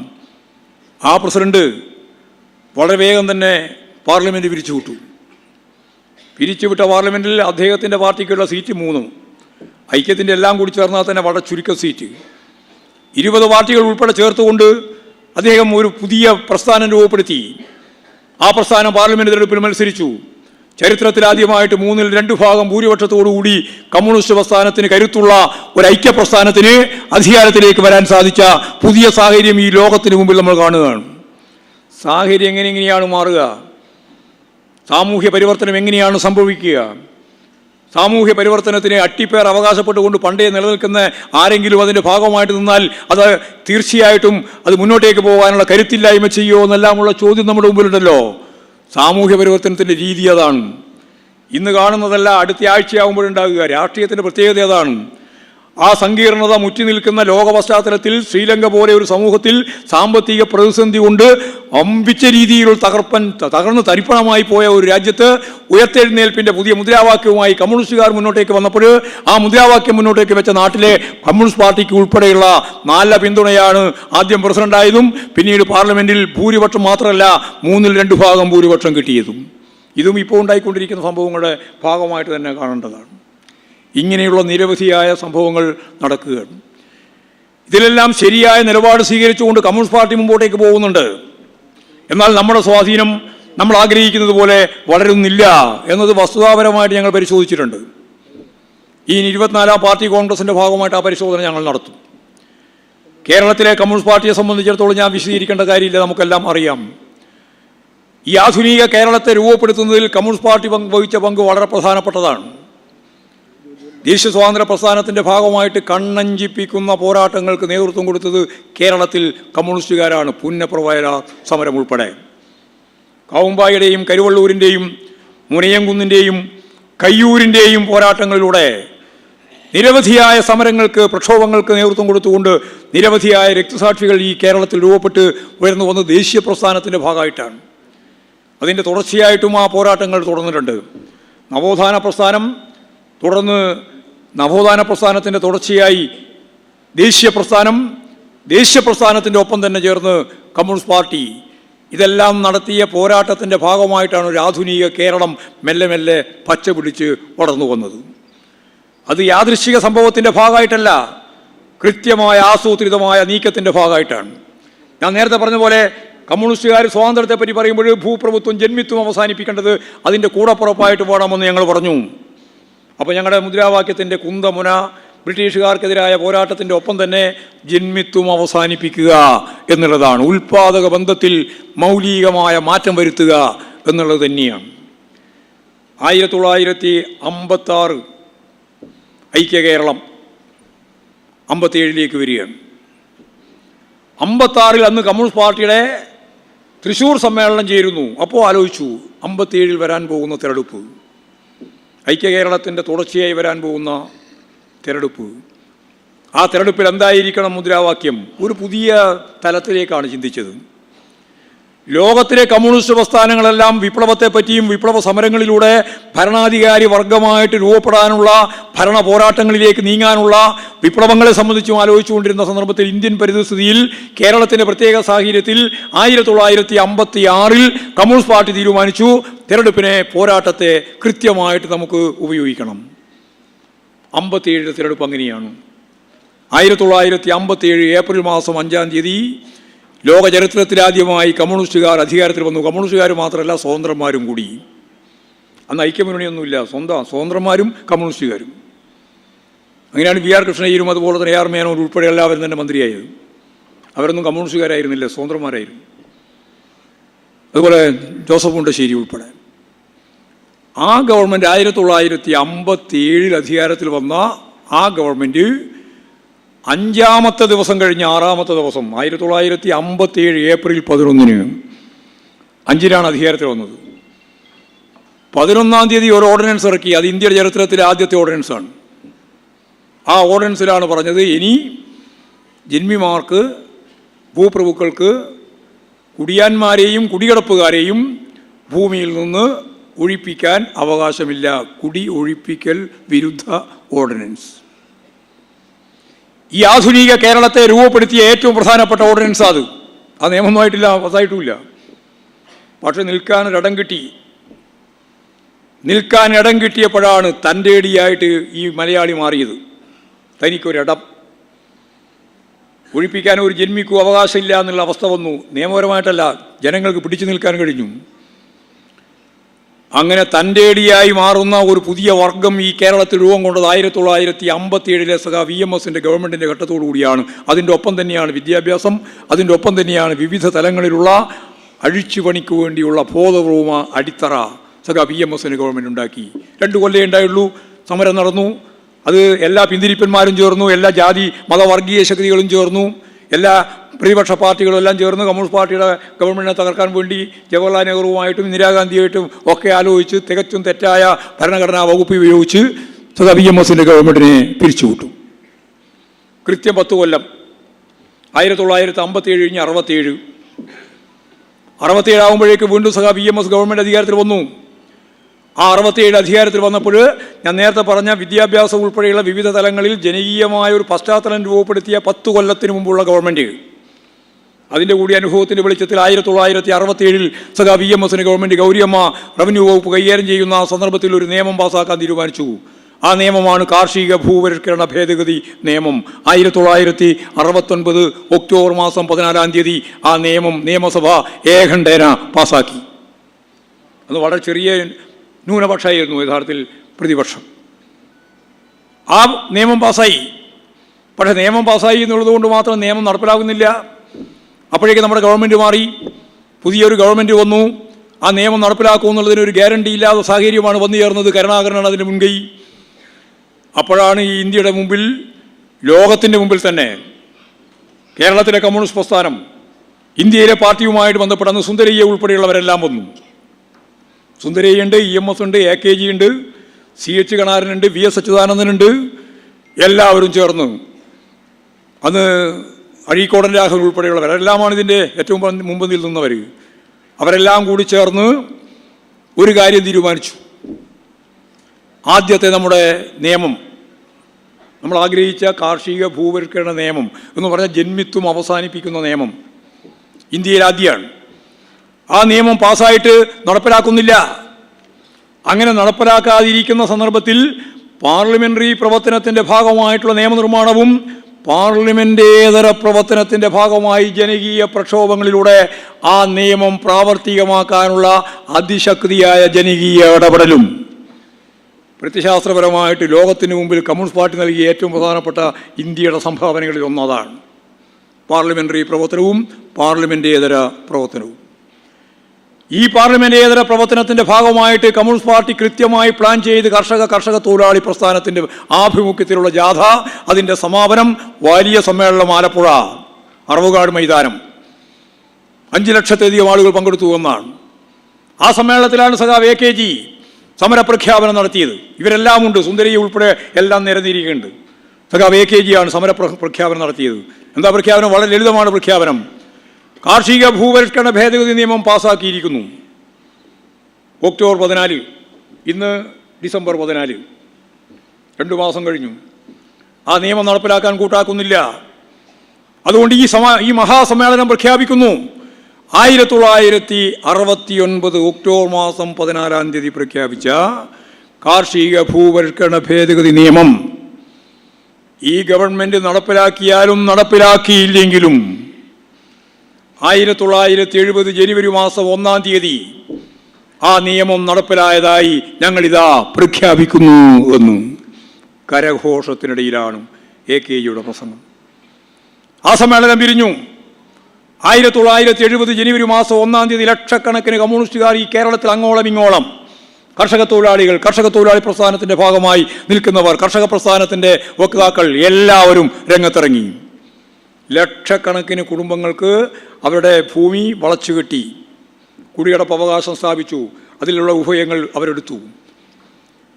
2 കൊല്ലക്കാലം നീണ്ടുനിന്ന സമരം, 18 ധീരരായ പോരാളികൾ രക്തസാക്ഷികളാവേണ്ടി വന്നു. ഭാർഗവി ഉൾപ്പെടെ ഒരു സ്ത്രീ സഖാവിനെ പോലും വെടിവെച്ചു കൊന്നു. എല്ലാ രീതിയിലുള്ള പോരാട്ടങ്ങളുടെയും സമരങ്ങളുടെയും ഭാഗമായി 2 വർഷം കഴിഞ്ഞപ്പോൾ വീണ്ടും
ഞാൻ പറഞ്ഞു വന്നത്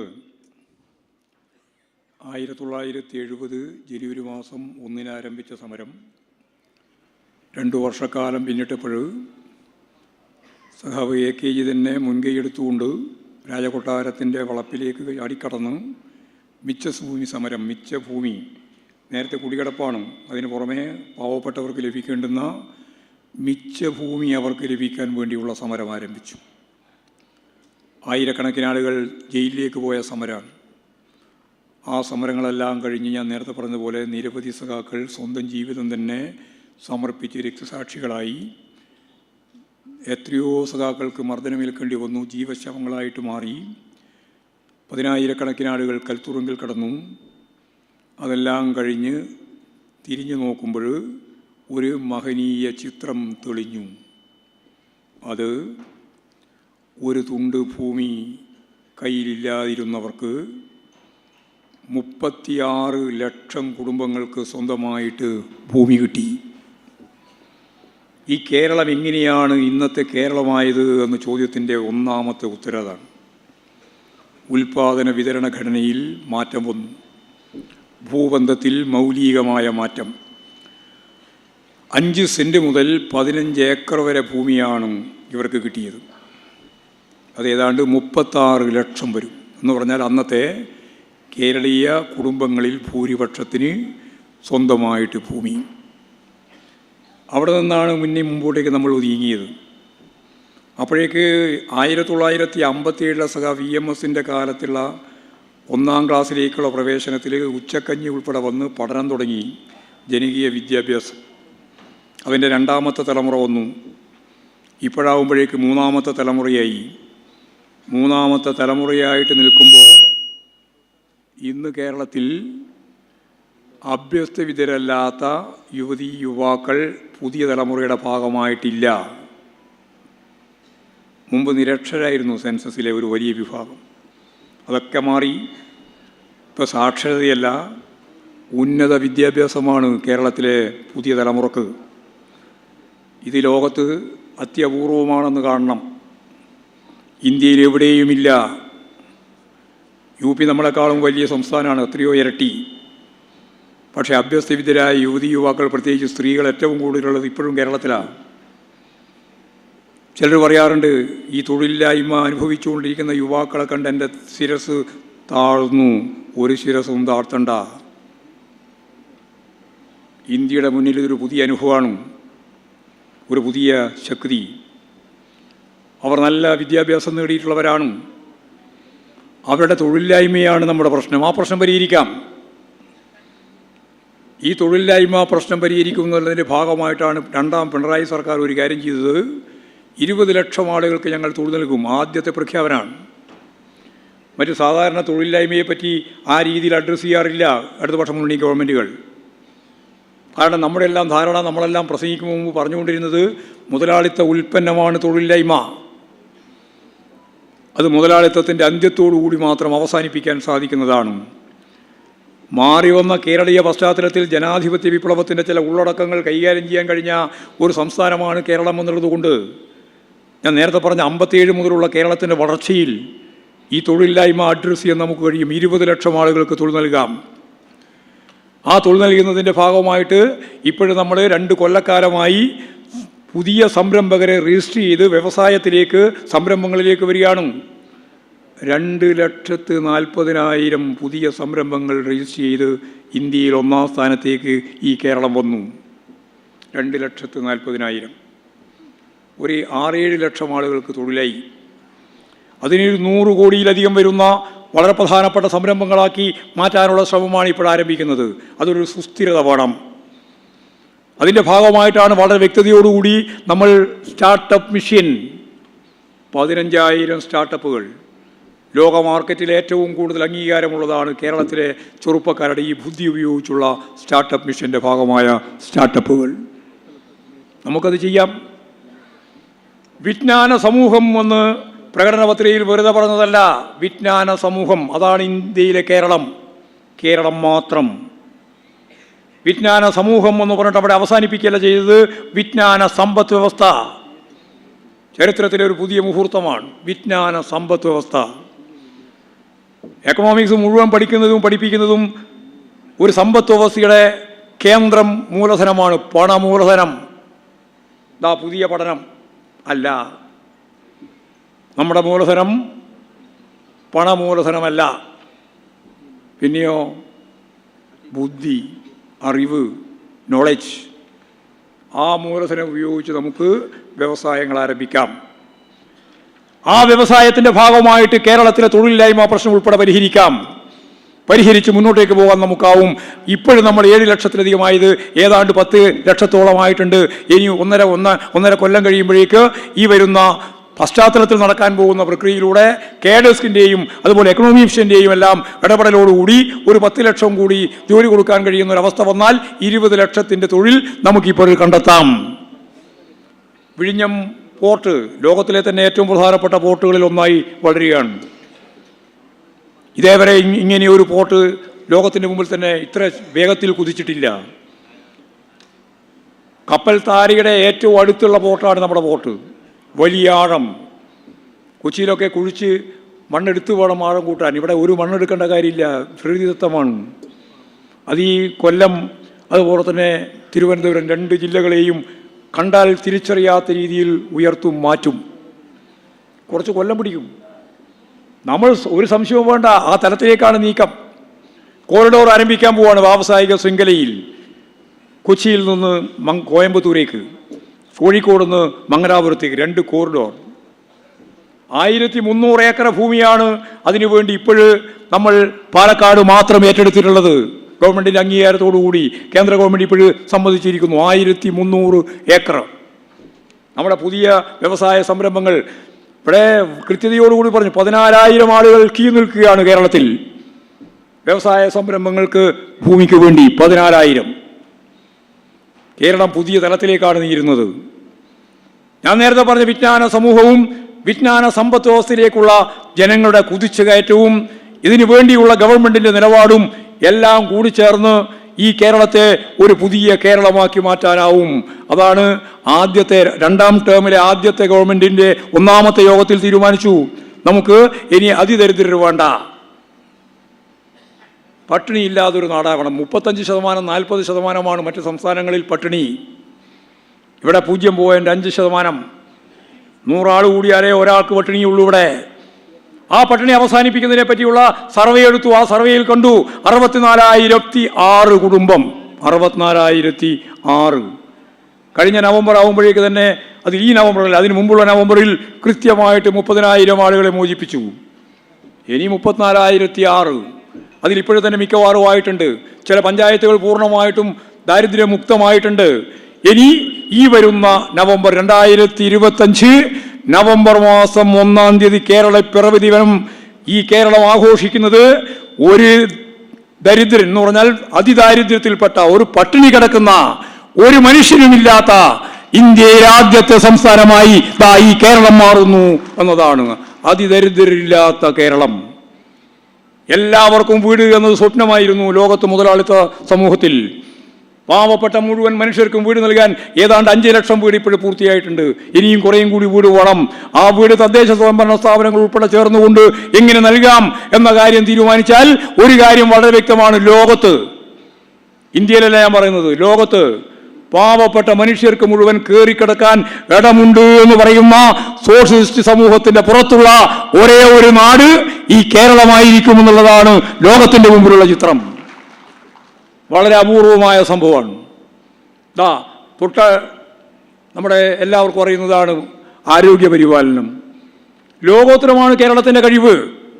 കോവിഡ് വന്നപ്പോഴാണല്ലോ അമേരിക്കക്കാർ പോലും വിസ്മയിച്ചുകൊണ്ട് കേരളത്തെ ഒരു രാജ്യമായി കണക്കാക്കി അവർ എഴുതിയത്. ഇന്ത്യയുടെ ഭാഗമാണ് കേരളം എന്നുള്ളതൊക്കെ ശരി, പക്ഷേ അവരുടെ കണ്ണിൽ ഈ കേരളം ഒരു രാജ്യമാണ്. ഈ കേരളത്തിൻ്റെ വിസ്മയിപ്പിക്കുന്ന രീതിയിലുള്ള കോവിഡിൻ്റെ നേരെ നടത്തിയിട്ടുള്ള ഉജ്ജ്വലമായ പോരാട്ടമുണ്ടല്ലോ, ജനങ്ങളുടെ, ഗവൺമെൻറ്റിൻ്റെ, എല്ലാറ്റിൻ്റെയും ഭാഗമായി നടന്ന പോരാട്ടം, അത് ഈ ലോകം ശ്രദ്ധിച്ചതാണ്. ആരോഗ്യരംഗത്ത് ഇതുപോലുള്ള ഒരു സംസ്ഥാനം വേറെ എവിടെയാ? ഒരു നാട് വേറെയില്ല, അമേരിക്ക പോലുമല്ല. അപ്പോൾ നമ്മൾ ആരോഗ്യ പരിപാലനത്തിൻ്റെ മുമ്പിൽ ലോകോത്തരമായ രീതിയിൽ നിൽക്കുകയാണ്. വിദ്യാഭ്യാസം അതിൻ്റെ ആദ്യം പ്രാഥമികമായി തുടങ്ങി, ഇപ്പോഴും ഹൈസ്കൂൾ തലം വരെയായി, ഹയർ സെക്കൻഡറി വരെയായി, ഇനി ഉന്നത വിദ്യാഭ്യാസം അതിലേക്ക് ഇപ്പോൾ വരികയാണ്. പുതിയ പുതിയ സിലബസും പുതിയ പുതിയ കോഴ്സും 4 വർഷ പരീക്ഷ എല്ലാ കാര്യങ്ങളും വെച്ചുകൊണ്ട് വിദ്യാഭ്യാസ മേഖല ഒരു പുതിയ സംഭവം തന്നെയായിട്ട് മാറുകയാണ്. ഇങ്ങനെ എല്ലാം ചേർന്ന് അടിസ്ഥാന കേരളത്തിൻ്റെ പ്രശ്നങ്ങൾ മുഴുവൻ ഓരോന്നോരോന്നായിട്ട് പരിഹരിച്ച് ഒരു പുതിയ നാടായിട്ട് കേരളത്തെ മാറ്റാൻ നമുക്ക് സാധിക്കും. അതിൻ്റെ ഭാഗമായിട്ട് നിരവധിയായ പദ്ധതികളാണ്. സാമ്പത്തിക പ്രതിസന്ധിയും പ്രശ്നങ്ങളും എല്ലാം ഉണ്ട്. കേന്ദ്ര ഗവൺമെൻറ്റിൻ്റെ നിലപാടുണ്ട്, കേന്ദ്ര ഗവൺമെൻറ്റിൻ്റെ പ്രതിരോധമുണ്ട്, അതിന് പിന്തുണ നൽകുന്ന കോൺഗ്രസിൻ്റെ സമീപനമുണ്ട്, BJP അതിൻ്റെ പൂർണ്ണമായിട്ട് ഒന്നിച്ച് നിൽക്കുകയാണ് എന്നുള്ള സാഹചര്യം നമുക്കറിയാം. ഇതെല്ലാം ഉണ്ടായിട്ടും ബാലഗോപാലൻ ധനകാര്യ വകുപ്പ് മന്ത്രി എന്ന രീതിയിൽ പ്രയാസപ്പെടുന്നു എന്നുള്ളത് എല്ലാവർക്കും അറിയാം. പക്ഷേ പ്രയാസപ്പെടുമ്പോഴും ട്രഷറി പൂട്ടിയിട്ടില്ല. എന്തുകൊണ്ടാണ് പൂട്ടാത്തത്? 60-65% പുതിയ വരുമാനം കണ്ടെത്തിക്കൊണ്ടാണ് ഓരോ കൊല്ലവും. അതുകൊണ്ടാണ് പൂട്ടാതിരിക്കുന്നത്.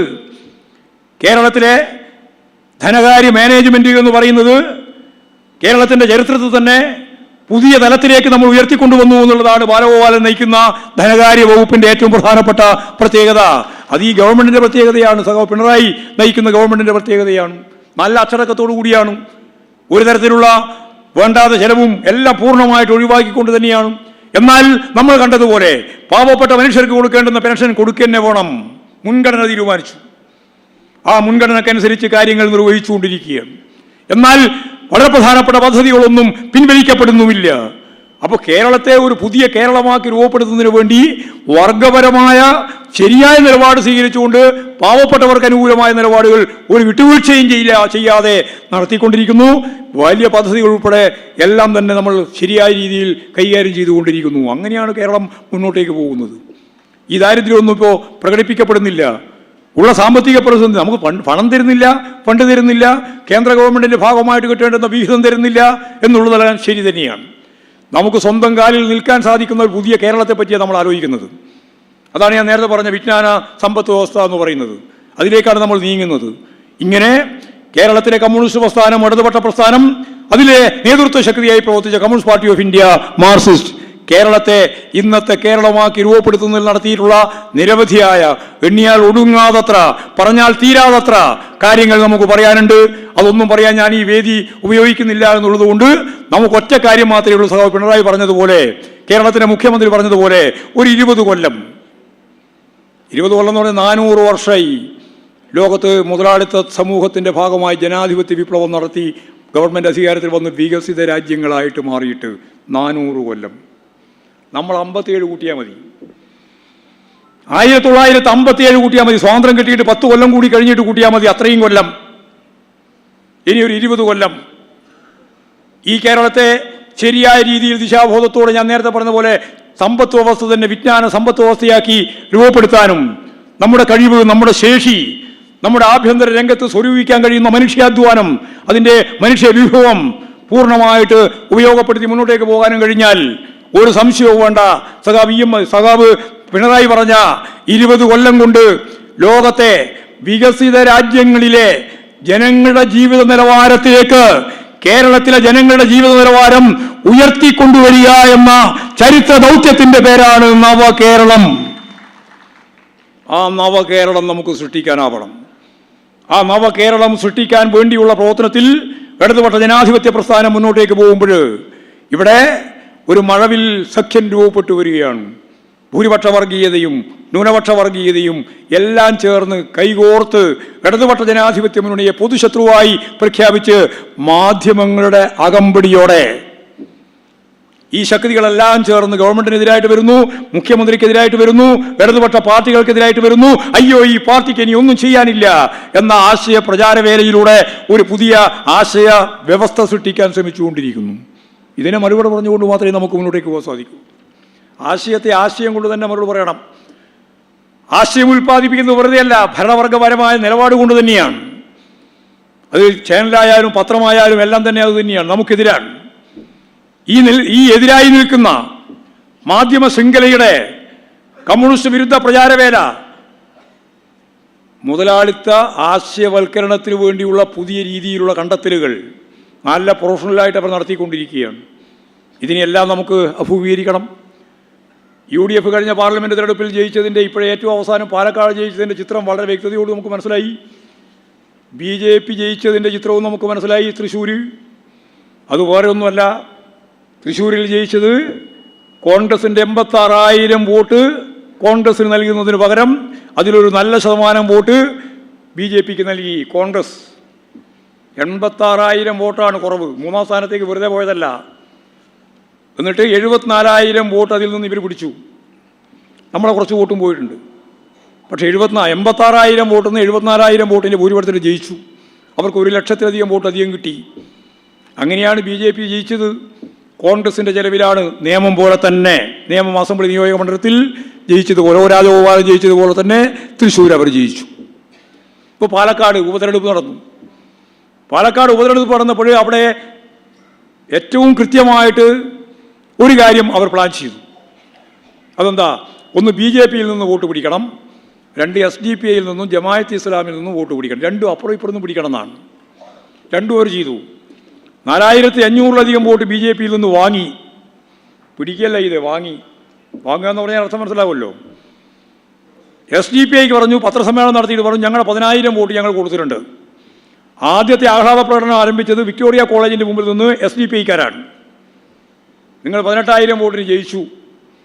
അപ്പോൾ 10,000 വോട്ട് ഈ പറയുന്ന SDPIക്ക്, ഒരു 4,000 വോട്ട് ഈ പറയുന്ന ജമാഅത്തെ ഇസ്ലാമിന്, 4,500 വോട്ട് BJPയിൽ നിന്ന് വാങ്ങിയത്. പിന്നെ നിങ്ങൾക്ക് എവിടെയാണ് ഭൂരിപക്ഷം എന്ന് ഞാൻ AK ആന്റണിയോട് ചോദിച്ചു. ആഹ്ലാദിക്കുകയായിരുന്നു AK ആന്റണി. അപ്പോഴാണ് ഞാൻ ചോദിച്ചത്. പിന്നെ ആഹ്ലാദം ഉണ്ടായിരുന്നില്ല. 18,000-ലധികം വോട്ട് നിങ്ങൾ ഇങ്ങനെയാണ് വാങ്ങിയത്. വർഗീയ ശക്തികളിൽ നിന്നാണ് വാങ്ങിയത്. ന്യൂനപക്ഷ വർഗീയതയുടെ അങ്ങേ തലയിൽ നിൽക്കുന്നവരാണ് ജമാഅത്തെ ഇസ്ലാമിയും അതുപോലെ തന്നെ SDPIയും.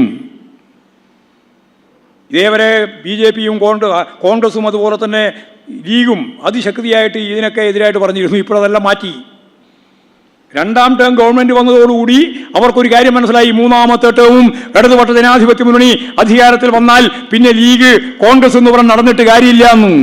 അപ്പോഴാണ് ഈ മാധ്യമങ്ങളെല്ലാം കൂട്ടിച്ചേർത്തിട്ട് അവർ ഒരു കാര്യം തീരുമാനിച്ചു, ഒരു വികസന പ്രവർത്തനത്തിനും ഇനി അംഗീകാരമില്ല.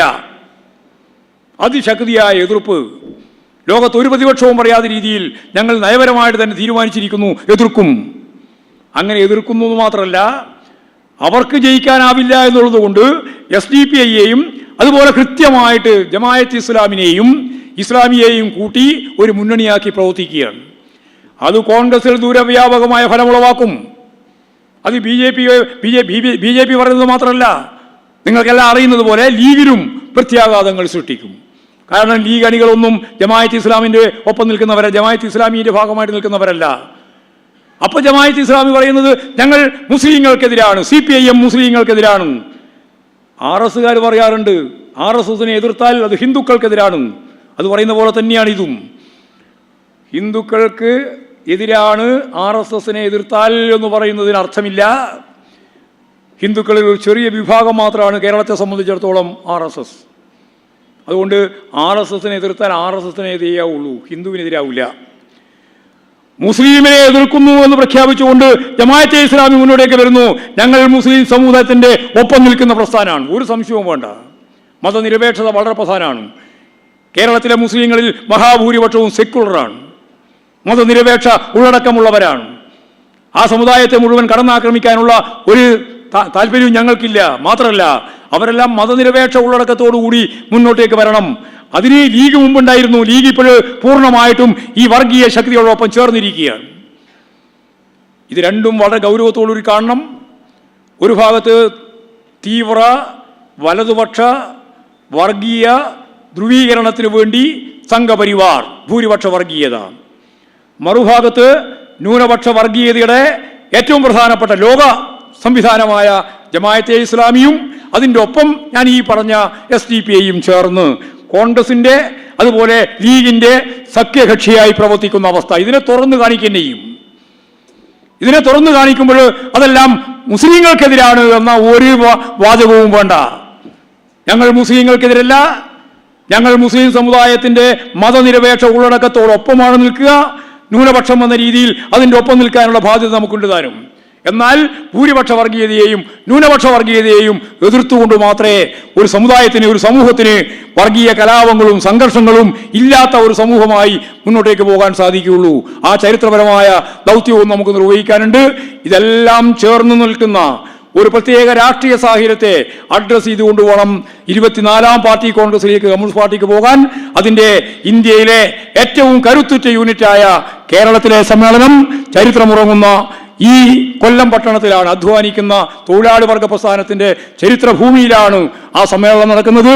ഇവിടെ വളരെ പ്രധാനപ്പെട്ട ഉയർന്നു വന്ന നിരവധി NS ഉൾപ്പെടെയുള്ള, അതുപോലെ തന്നെ ഇപ്പോഴ് പ്രായമായെങ്കിലും ഞങ്ങളോടൊപ്പം സജീവമായി നിൽക്കുന്ന ഗുരുദാസൻ ഉൾപ്പെടെയുള്ള, ആശാൻ ഉൾപ്പെടെയുള്ള നിരവധിയായ നേതാക്കന്മാരുടെ ഒരു തലമുറ തന്നെ കടന്നു പോയ ഈ മേഖലയിൽ ഇനി പുതിയ തലമുറ പുതിയ രീതിയിൽ, പുതിയ ആവേശത്തോടുകൂടി ഈ കേരളത്തിൻ്റെ ഏറ്റവും പ്രധാനപ്പെട്ട കേന്ദ്രമായ കൊല്ലത്ത് നടക്കുന്ന ഇടതുപക്ഷ പ്രസ്ഥാനത്തിൻ്റെ ശക്തി കേന്ദ്രത്തിൽ നടക്കുന്ന ഈ സമ്മേളനം നടക്കുന്നതിന് മുമ്പ് തന്നെ ലോക ശ്രദ്ധ ആകർഷിക്കുന്ന രീതിയിലുള്ള അനുബന്ധ പരിപാടികളിലൂടെ കേരളത്തിലെ യുവാക്കളെയും വിദ്യാർത്ഥികളെയും തൊഴിലാളികളെയും കൃഷിക്കാരെയും കർഷക തൊഴിലാളികളെയും അധ്വാനിക്കുന്ന വ്യവസായ മേഖലയിലെ കശുവണ്ടി തൊഴിലാളികൾ, കയർ തൊഴിലാളികൾ, മത്സ്യത്തൊഴിലാളികൾ ഉൾപ്പെടെയുള്ള മുഴുവൻ ജനവിഭാഗത്തിൻ്റെയും ആവേശം കുടിക്കുന്ന ഒരു പ്രസ്ഥാനമായി, സമര പോരാട്ടത്തിൻ്റെ ഭാഗമായി ഈ സമ്മേളനത്തെയും നമുക്ക് വളർത്തിയെടുക്കാനുണ്ട്. ലോകമറിയുന്ന രീതിയിൽ ഈ സമ്മേളനത്തിൻ്റെ സ്വാഗതസംഘ പ്രവർത്തനത്തിൻ്റെ ഭാഗമായി സമ്മേളനം ഉദ്ഘാടനം ചെയ്യുന്നതിന് മുമ്പ് തന്നെ കേരളം ശ്രദ്ധിക്കപ്പെടുന്ന ഏറ്റവും പ്രധാനപ്പെട്ട വാർത്തയായി, ഏറ്റവും പ്രധാനപ്പെട്ട നമ്മുടെ സന്ദേശമായി രാഷ്ട്രീയ വിദ്യാഭ്യാസം ഉൾപ്പെടെ ചേർത്തുകൊണ്ട്, നമ്മുടെ അനുഭവങ്ങൾ ഉൾപ്പെടെ പകർത്തിക്കൊണ്ട് നമുക്ക് മുന്നോട്ടേക്ക് പോകാൻ സാധിക്കുന്ന രീതിയിലുള്ള ഒരു സമ്മേളന പ്രവർത്തനമായി ഈ സമ്മേളനത്തെ മാറ്റുന്നതിനു വേണ്ടിയുള്ള സംഘാടക സമിതിക്കാണ് രൂപം നൽകുന്നത്. ഈ സംഘാടക സമിതിയിൽ സമൂഹത്തിൻ്റെ എല്ലാ തുറകളിൽ നിന്നുള്ള ബഹുമാന്യരായ നേതാക്കന്മാരും പ്രവർത്തകരും ഒക്കെ പങ്കെടുത്തിട്ടുണ്ട്. അവരെല്ലാം പാർട്ടിക്ക് വേണ്ടി അഭിവാദ്യം ചെയ്തുകൊണ്ട് ഈ സ്വാഗതസംഘ രൂപീകരണ സമ്മേളനം ഔപചാരികമായി ഉദ്ഘാടനം ചെയ്തതായിട്ട് അറിയിച്ചുകൊണ്ട് ഞാൻ എൻ്റെ വാക്കുകൾ ഉപസംഹരിക്കുകയാണ്.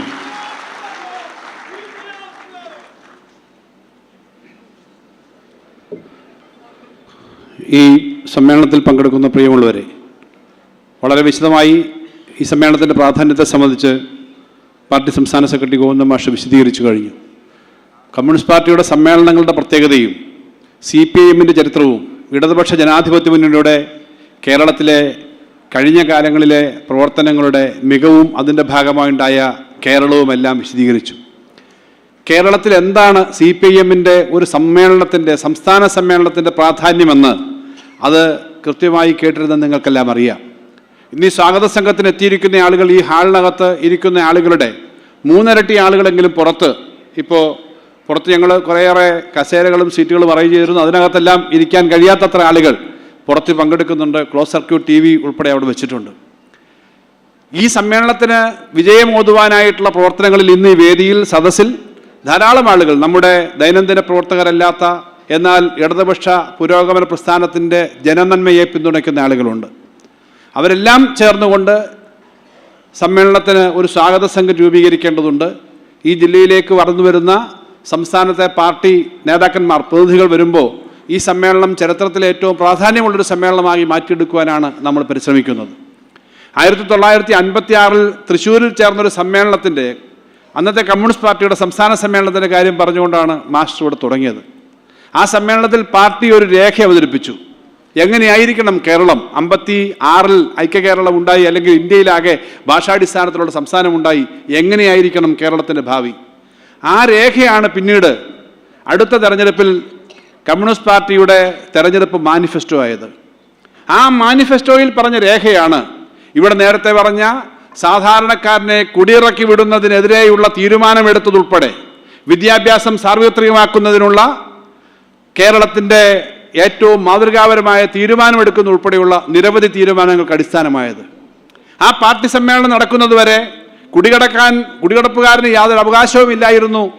അന്നുവരെ കവിതകളിൽ കൂടി കഥകളിൽ കൂടി കുടികിടപ്പുകാരൻ്റെ രോദനത്തെ വളരെ സജീവമായി പറഞ്ഞ എത്രയോ സാഹിത്യ സൃഷ്ടികൾ ഉണ്ടായിട്ടുണ്ട്. ചങ്ങമ്പുഴയുടെ വാഴക്കുല പോലെയുള്ള സൃഷ്ടികൾ, പൊതിച്ചോറ് പോലെയുള്ള കഥകൾ വന്നത് ആ ഘട്ടത്തിലാണ്. കാരണം അധ്യാപകന് കൃത്യമായ ശമ്പളമില്ല. ആ ശമ്പളമില്ലാത്ത അധ്യാപകൻ ഒരു കുട്ടിയുടെ ചോറ് മോഷ്ടിച്ച് ഊണ് കഴിച്ച് അതിൻ്റെ പേരിലുണ്ടാകുന്ന കോലാഹലം, അവസാനം കുട്ടിയെ പുറത്താക്കുന്ന സംഭവം അടക്കമുള്ള സംഭവങ്ങളാണ് പൊതിച്ചോറിൻ്റെ ഇതിവൃത്തം.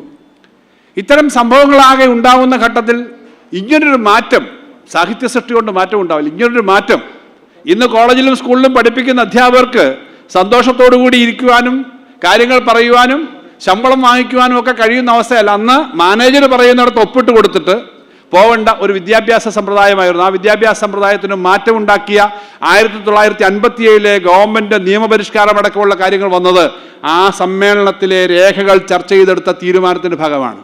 ഞാനിത് പറഞ്ഞത് വരുന്ന 600-ലധികം വരുന്ന പ്രതിനിധികൾക്ക് വളരെ നന്നായി ഈ സമ്മേളനം സംഘടിപ്പിച്ച് ഭക്ഷണം കൊടുത്ത് നല്ല ചർച്ച നടത്തി രേഖകൾ ഉണ്ടാക്കാനല്ല, കേരളത്തിന് വലിയ മാറ്റം ഉണ്ടാക്കുന്ന അടുത്തൊരു 25 വർഷക്കാലത്തേക്കെങ്കിലും കേരളം എന്തായിരിക്കണമെന്ന് തീരുമാനിക്കുന്നതിന് സഹായകരമായ ഏറ്റവും കൃത്യമായ ദിശാബോധം നൽകുന്ന ചർച്ചകളും തീരുമാനങ്ങളും ഉണ്ടാവുന്ന വളരെ ചരിത്ര പ്രാധാന്യമുള്ള സമ്മേളനമാണ് ഇവിടെ നടക്കാൻ പോകുന്നത് എന്ന ഗൗരവം നമുക്കെല്ലാം ഒന്നുകൂടി ഉണ്ടാവാൻ വേണ്ടിയിട്ടാണ്. കാരണം കേരളം ഇങ്ങനെയായിരുന്നില്ല. ഈ 56-ലെ രേഖയും 57-ലെ ഗവൺമെൻറ്റും ഉണ്ടാകുമ്പോൾ കേരളം ഇന്ത്യയിലുള്ള ഒരു മനുഷ്യൻ്റെ ശരാശരി വരുമാനത്തിൻ്റെ 70% മാത്രം വരുമാനം ഉണ്ടായിരുന്നൊരു സംസ്ഥാനമായിരുന്നു. ഇന്ന് ഈ കേരളം ഇന്ത്യയിലെ ശരാശരി വരുമാനത്തിൻ്റെ 1.5 മടങ്ങിലധികം വരുമാനമുള്ളൊരു സംസ്ഥാനമാണ് ഇന്ന്. ആ തരത്തിലേക്ക് കേരളം മാറി. ഇന്ത്യയിലാകെ 3% താഴെ ജനസംഖ്യയുള്ള കേരളത്തിന് ഇന്നിപ്പോൾ ഇന്ത്യയുടെ ദേശീയ വരുമാനത്തിൻ്റെ 4%-ലധികം വരുമാനം ഉണ്ടാക്കാൻ, GDP-യുടെ 4% ഉണ്ടാക്കാൻ കഴിയുന്ന സംസ്ഥാനമായി. അതുകൊണ്ട് ഇന്നത്തെ കേരളത്തെ നാളെയിലേക്ക് കൊണ്ടുപോകാൻ, ഇവിടെ നേരത്തെ പറഞ്ഞു, നമ്മുടെ കേരളത്തിനെ സാമ്പത്തികമായി തകർക്കാൻ ശ്രമിക്കുന്നു, കേരളത്തിനെ രാഷ്ട്രീയമായി വിവേചനം ഉണ്ടാക്കുന്നു. പക്ഷെ നമ്മുടെ ബഹുമാനപ്പെട്ട മുഖ്യമന്ത്രി പറഞ്ഞതുപോലെ ഇതെല്ലാം കണ്ടുകൊണ്ട് പരാജയപ്പെട്ടിരിക്കാനല്ല, ഇതെല്ലാം കണ്ടുകൊണ്ടൊന്നും ചെയ്യാതിരിക്കാനല്ല, ഈ കേരളത്തെ മുന്നോട്ട് കൊണ്ടുപോകാൻ കേരളത്തിലെ ജനങ്ങളെല്ലാം സംഘടിപ്പിച്ചുകൊണ്ട് ഞങ്ങൾ മുന്നോട്ട് പോകുമെന്ന് പ്രഖ്യാപിച്ച ഒരു പാർട്ടിയുടെയും മുന്നണിയുടെയും ഭാഗമായിട്ടാണ് നമ്മൾ ഈ പരിപാടികൾ ഏറ്റെടുക്കുന്നത്. വയനാട് ഉൾപ്പെടെ ഇന്ത്യയിലെ മറ്റ് സംസ്ഥാനങ്ങളോട് കാണിക്കുന്നതിനേക്കാളും വിവേചനപരമായി ആ വയനാടൊന്നും കൊടുക്കേണ്ടതില്ല എന്ന് പറയാൻ പോലും മടിക്കാത്ത ഒരു സമീപനം എടുക്കുമ്പോൾ അവിടുത്തെ ജനങ്ങളെ സംരക്ഷിക്കുവാൻ ഈ നാട്ടിലെ ജനങ്ങളാകെ ചേർന്നുകൊണ്ട് ഇടതുപക്ഷ ജനാധിപത്യ മുന്നണി ഗവൺമെൻറ് മുന്നോട്ട് പോകുമെന്ന് പ്രഖ്യാപിച്ച് ആ പ്രവർത്തനങ്ങളുമായിട്ട് നമ്മൾ മുന്നോട്ട് പോവുകയാണ്. ഇന്ന് ബഹുമാനപ്പെട്ട ഹൈക്കോടതിയുടെ ഒരു വിധി വന്നിട്ടുണ്ട്. അവിടെ ഭൂമി എടുക്കുന്നതിനെ സംബന്ധിച്ച് ഭൂമി കിട്ടുന്നതിന് തടസ്സമുണ്ട്. വയനാട് പൊതുവിലുള്ള ഭൂമി തോട്ടം മേഖലയും ധാരാളം കേസുകളും മറ്റുമുള്ളതാണ്. അവിടെ ഭൂമി എടുക്കുന്നതിന് അനുവാദം തന്നുകൊണ്ട് ഇന്ന് ഹൈക്കോടതി വിധി വന്നിട്ടുണ്ട്.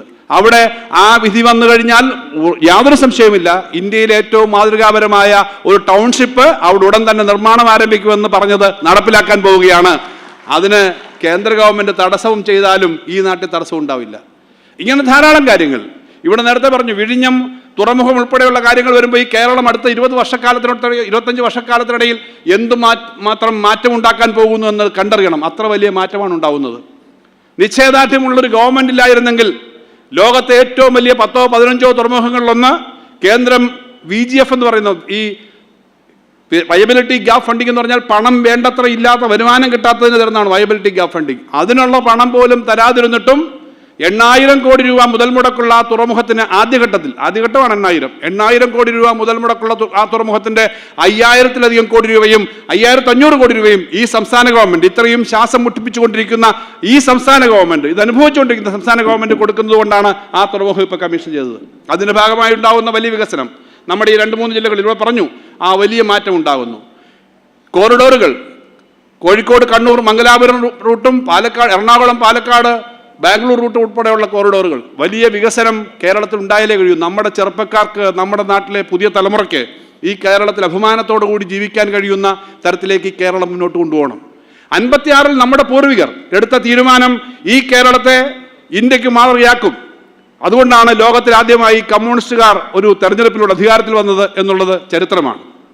56-ൽ ആ സമ്മേളനത്തിൽ ചർച്ച ചെയ്ത തീരുമാനങ്ങൾ നടപ്പിലാക്കിയ നമ്മുടെ പൂർവികരുടെ ആ പ്രവർത്തനങ്ങളുടെ തുടർച്ചയായി ഇന്ന് സംസ്ഥാന സമ്മേളനം കൊല്ലത്ത് നടക്കാൻ പോകുമ്പോൾ വളരെ പ്രധാനപ്പെട്ട തീരുമാനങ്ങൾ എടുക്കാൻ, കേരളത്തിൻ്റെ ഭാവിയെ മുന്നോട്ട് കൊണ്ടുപോകാൻ പറ്റുന്ന പ്രവർത്തനങ്ങൾ ഏറ്റെടുക്കുവാൻ ഈ ജില്ലയിലെ പ്രവർത്തകർക്ക് വലിയ ഉത്തരവാദിത്വമുണ്ട്. അത് 52,000-ലധികം വരുന്ന CPIM-ന്റെ മെമ്പർമാർ മാത്രമല്ല, ബഹുജന സംഘടനാ പ്രവർത്തകർ മാത്രമല്ല, ഈ നാട്ടിലെ മുഴുവൻ ആളുകളെയും, എല്ലാ വിഭാഗത്തിലെ ആളുകളും നമുക്കൊപ്പം സജീവമായി നിൽക്കുന്ന ഒരു ജില്ലയാണ് ജില്ല.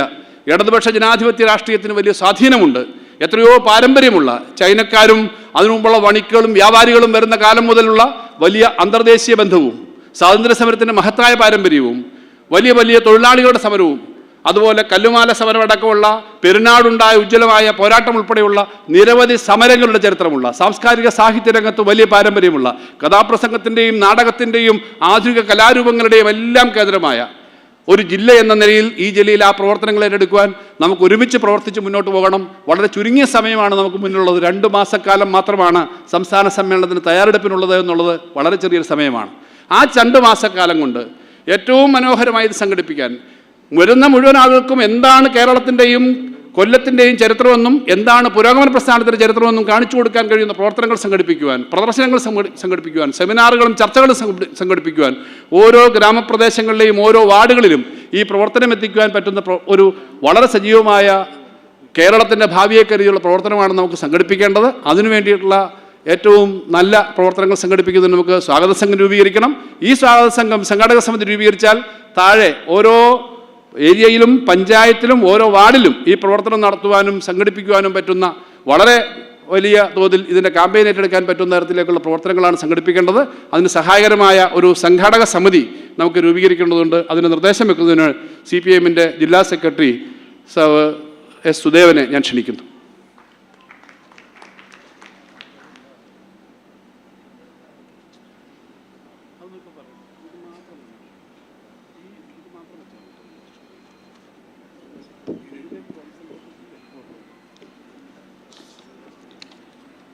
ആയിരത്തി പേരുള്ള ജനറൽ കമ്മിറ്റിയും 101 പേരടങ്ങുന്ന എക്സിക്യൂട്ടീവും 15 സബ് കമ്മിറ്റികളുടെയും നിർദ്ദേശമാണ് അവതരിപ്പിക്കുക. എല്ലാ സബ് കമ്മിറ്റികളുടെയും കൺവീനർ, ചെയർമാൻ, വൈസ് ചെയർമാൻമാർ, ജോയിൻറ്റ് കൺവീനർമാർ എന്നീ പേരുകളാണ് അവതരിപ്പിക്കുക. 1. അക്കോമഡേഷൻ കമ്മിറ്റി ചെയർമാൻ സഖാവ് K. Varadarajan, convener extraneous.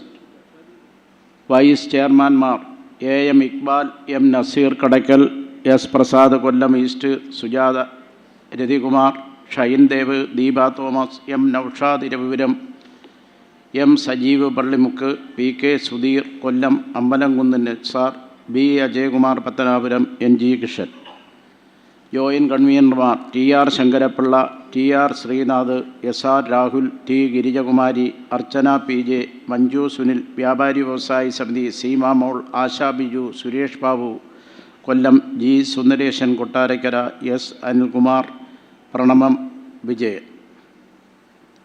Committee അംഗങ്ങൾ ഇത് വരുമ്പോൾ കൊല്ലം അഞ്ചാലുമൂട് ഈസ്റ്റ്, കൊല്ലം താലൂക്കിലെ ഏരിയ കമ്മിറ്റി മെമ്പർമാരും LC സെക്രട്ടറിമാരും ജനപ്രതിനിധികളും ആയിട്ടുള്ള ആളുകൾ വരും. ഇതിൽ തന്നെ അക്കോമഡേഷൻ കമ്മിറ്റിയിൽ Amar Shariar, Nasim Kollam, Gatha NG union, S Harilal Anchalumoodu, Asharaj, Vishnu Anchalumoodu, Bindu KR, Joseph Kollam east, Sobiya Begum, Sunitha Kollam east, Selina കൊല്ലം, എം സലീം, എസ് മധു കൊല്ലം ഈസ്റ്റ്, നാസിം തിരുവില്ലാവാരം, അനിൽ അറയ്ക്കൽ. ആ നിലയിലാണ് എല്ലാ ഏരിയയിൽ നിന്നും ആളിനെ അതിൽ ഉൾപ്പെടുത്തിയിട്ടുണ്ട്. 2, ഇതുമായി ബന്ധപ്പെട്ട് transportation committee MH Shariar chairman, convener H Baisilal, vice ചെയർമാൻമാർ advocate Sabitha Begum, KG Biju Anchalumoodu, S Geethakumari east, P Unnikrishnan Kadappakkada, TS Giri, C Babu, A Shaji Ravipuram, MS Murali Kadakkal, M Vincent, G Velayudhan, Anilkumar KSRT. Joint കൺവീനർമാർ R Suresh Kundara area secretary, S Harilal KSCB, Kani Balachandran, AM Rafi Kilivallur, B Jayanthi, Biju Bhaskar Polayathodu, Bheema Bibi, Asramam Santhosh, Sudha Anchalummoodu, MS Ashok Kumar east, PR Vasanthan, G Lalumani, Dileep. Publicity committee സഖാവ് P Rajendran chairman, convener B Thulaseedharakurup. Vice ചെയർമാൻമാർ A Pushparajan, advocate AK Savad, MA Sathar, Ashrama Santhosh, PJ Rajendran, professor Vijayadharan, B Gopan Karunagappally, B Sujeendran, L Alkumar, G Rathikumar. Joint കൺവീനർമാർ advocate P Saji Punalur, D Viswasenan Anchal, TP Abhimanyu, B Jayakumar, KP Nandakumar, KV Jyothilal, VS Vinod, professor Hashimuddeen, advocate Unnikrishnan, Vaishakh Kollam, Santhosh Veliyam, Binu Vijayan, DYFI, PK Balachandran Karunagappally. Reception committee Chintha Jerome chairperson, VK Aniruddhan convener. Vice ചെയർമാൻമാർ PA Abraham, advocate V Rajendrababu, Shahida Kamal, Anju Krishnan GT, Ananthu P, doctor Sujith D, A Aman, professor Sivadasan Pillai Kadakkal, doctor Hari SN college, Shailamani P, Vinithakumari, Susheela teacher, Neduvathur Sundaresan. Joint കൺവീനർമാർ advocate Biju K Mathew, C Radhamani, advocate V Subalal, G Anandan Kollam, നജീബത്തോ ജില്ലാ panchayat, V Visharadan, advocate G Sisin Mundakkal, professor K Sreevalsan, advocate Ajeesh Ashokan, MS Sreekumar, cooperative employees union, Sumi Gopikrishnan, advocate Prahladan. Seminar committee chairperson J Mercykuttyamma, convener S Jayamohanan. Vice ചെയർമാൻമാർ Chintha Jerome, S Vikraman, doctor PK Gopan, advocate D Suresh Kumar, Muralikrishnan ഗ്രന്ഥശാല, doctor C Unnikrishnan, doctor Anitha Shankar, Harikumar KSTA, Radha Kakkanadan, advocate ഓച്ചിറയാനിൽ, doctor Joseph Antony, doctor K Shaji Punalur, C Mukesh Kottarakkara, SR Ramesh, V Manoj, C Radhamani. Joint കൺവീനർമാർ Biju K Mathew, advocate G Muraleedharan, S Biju Punalur, Muhammad Aslam, J Ramanujan, S Sasi Sivanad, RS Biju, advocate TR Thankaraja Kadakkal, Arun Krishnan, Anju VR, Shahina KSFV, S Jamal, N Shamukhadas, library council Kollam, advocate Shine, VP Prashanth Neduvathur, Kannankode Pradeep Anchal, Kottiyan Rajendran, doctor Nithya AK PCTA. Exhibition committee chairman George Mathew, convener SL Sajikumar Kundara. Vice ചെയർമാൻമാർ advocate P K Johnson Kottarakkara, N Rajakumar, advocate C G Suresh Kumar Ancharamoodu, C Santhosh Kundara, Sivaprasad, Vishnu, P K Balachandran Karunagappally, P K Jayaprakash Karunagappally. Joint കൺവീനർമാർ P B Sathyadevan, T S Padmakumar Chadayamangalam, Ranju Suresh Anchal, Rasheed മാസ്, doctor R Sunilkumar, N Baby Kottarakkara, Sreekarshan, ഐ ജു ഷിലു retired executive engineer, doctor Thomas Thamarassery, professor K Ayyappan, T K M engineering college, professor Santhosh Kumar, T K M engineering college, K Raghavan, K M M L A മുൻ M D retire ചെയ്ത ആൾ. Media committee R S Babu chairman, convener advocate G Muraleedharan, vice ചെയർമാൻമാർ Jayan Idaykkad, Ananthakrishnan, Febi, Biju DYFI, Sanu Kummil, Vishnu, Ajith Prasad, Jayadevi Mohanan. Joint കൺവീനർമാർ Rajakumar Kairali, Jayakrishnan president press club, I Saifuddin, Sanal D Prem, S Nasar, SS Nandakumar. Cultural committee S Rajendran chairman, M Sivasankarapillai convener. Vice ചെയർമാൻമാർ D Suresh Kumar, C Unnikrishnan, Beena Sajeev, Radha Kakkanadan, Uliyakovil Sasi, Shammi Prabhakaran, doctor Sunil, Santhakumar, Shafi, Ratheesh Kumar, KMML യൂണിയൻ്റെ secretary, Ezhukone Santhosh. Joint കൺവീനർമാർ N Jagadeesan, KB Joy Anchalumoodu, advocate KP Sajinath, Sabeebulla, Sundaran, Shyam Kadappakada, KSB retire ചെയ്ത ആൾ, KS Jyothi, Bindu water authority, Haseena Iqbal, KG ഓയ്, professor Firoz, TK arts college, professor N Sasikumar, TK arts, professor Santhosh, TK engineering college, VK Shaji ചലച്ചിത്ര സംവിധായകൻ, MA Rajagopal Punalur. Volunteer sub committee chairman K Somaprasad, convener SR Arun Babu. Vice ചെയർമാൻമാർ PK Balachandran Chadayamangalam, K Babu Panicker, PV Sathyan, R Raveendran Chavara, Suja Chandrababu, U Pavithra, Suja Krishnan, Girija Sundar, V Manoj, Sudarsanan. Joint കൺവീനർമാർ V Jayaprakash, Shyammohan DYFI ജില്ലാ secretary, Adarsh M Saji, V Subalal, S Shabeer, Rafi DYFI, Bilal DYFI Kollam, A Vishnu SFI ജില്ലാ secretary, Karthik Anchalumoodu. Stage and decoration K Sethumadhavan chairman, N Santhosh Kottiyam convener, A Aman, S Dharmarajan, Manikandanpillai, PP Joseph, advocate PK Shibu, Santhosh Kundara. Joint കൺവീനർമാർ D Radhakrishnan, D Sunillal, Suresh Babu, ED Jose, A Vijayakumar, Perumon local committee secretary. Food committee chairman M Naushad MLA, convener T Manoharan. Vice ചെയർമാൻമാർ S Fathabuddin Kottiyam area secretary, S Jayan, Sabu Kollam LC secretary, S Sakthidharan Sakthikulangara, Sasidharan, Baiju Joseph, K Ashok Kumar, KS Chandrababu Mayyanad, B Somanpillai, B Manaf, Suresh Babu. Joint കൺവീനർമാർ V Sujeendran, P Anithu Kollam, advocate G Udayakumar, A Nasibuddin, Thomson Gilbert Sakthikulangara, John Philip, Suresh Babu, T Girijakumari, D Jayakumar Chadayamangalam. Procession committee സഖാവ് Susan Kodi chairperson, convener PA Abraham. Vice ചെയർമാൻമാർ Sujatha Mohanan, Shirley Sathyadevan, Sujitha, Suma, Ranjini, Vijayakumari, Shylaja, cooperative employees union ജില്ലാ president. Joint കൺവീനർമാർ Sarath Chandran, Baiju Kadakkal, DYFI സംസ്ഥാന committee അംഗം. Sports committee D Chandralal chairman, R Biju convener, K Raghunathan Asian താരം, R Jayakishan, D Dinesh Kumar, advocate Anilkumar, S Shyam, A J Maxon.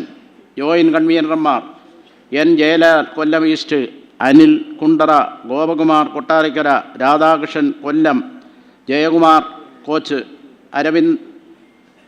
Avinash കോച്ചാണ്, B Sujith Kumar, Gireesh Eravipuram, R Anil Anchalumoodu. Medical committee C Baldwin chairman, convener Shibu, NS ആശുപത്രി. Vice chairman S Geethakumari, U Pavithra, Juliet Nelson, doctor Reshma. Joint കൺവീനർമാർ doctor K Rajasekharan, Anchalumoodu Manayam president, doctor P Mohanan Nair, doctor Geethanandan, doctor Shaji Jose, retired KGO. Finance committee K Rajagopal convener. ജില്ലയിലെ party സംസ്ഥാന committee അംഗങ്ങൾ S Sudevan, S Rajendran, P Rajendran, A Mercykuttyamma, K Varadarajan, Susan Kodi, K Somaprasad, MH Shariar, Chintha Jerome, S Jayamohanan, X Ernest, T Manoharan, M Naushad MLA, Prasanna Ernest. ഈ നിലയിൽ 15 കമ്മിറ്റികളും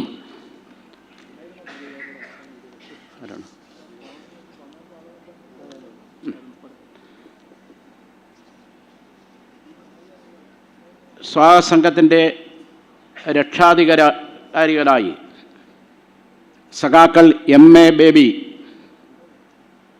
PK Gurudasan, Shaji N Karun, Benyamin, Indu Gopan, doctor Mohanan Nair, doctor അജയഘോഷ് ശാസ്ത്രജ്ഞൻ, Kureeppuzha Sreekumar, Prasanna Ernest, doctor PK Gopan, Vijayakumari,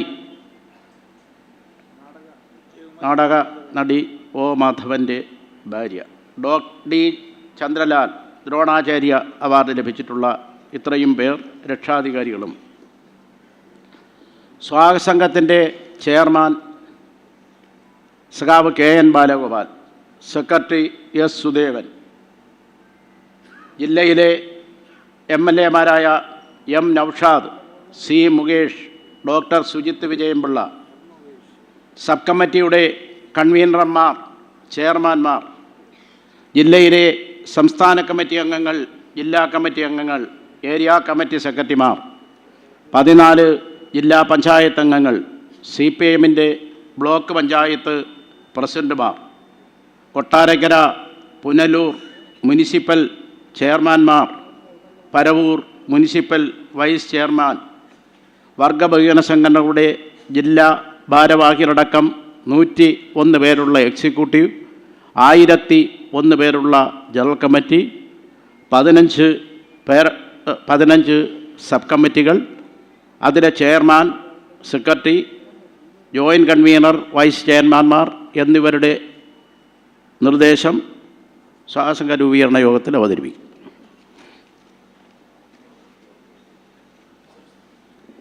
എന്തെങ്കിലും നിർദ്ദേശങ്ങളുണ്ടെങ്കിൽ പറയാം. കാരണം ഈ കമ്മിറ്റി ഒരിക്കലും പൂർണ്ണമല്ല, നമുക്ക് ആളുകളെ എടുക്കേണ്ടി വരും. ഇങ്ങനൊരു വലിയ സംഘാടക സമിതി, അതിനകത്ത് നിർദ്ദേശങ്ങൾ നമുക്ക് കൂട്ടിച്ചേർക്കാം. അപ്പോൾ അതൊന്ന് ഉണ്ടെങ്കിൽ നിർദ്ദേശങ്ങൾ എഴുതി തരിക. ഇപ്പോൾ ഈ കമ്മിറ്റി നിർദ്ദേശം അംഗീകരിക്കുന്നെങ്കിൽ കൈയടിച്ച് അംഗീകരിക്കണം എന്ന് അഭ്യർത്ഥിക്കുന്നു.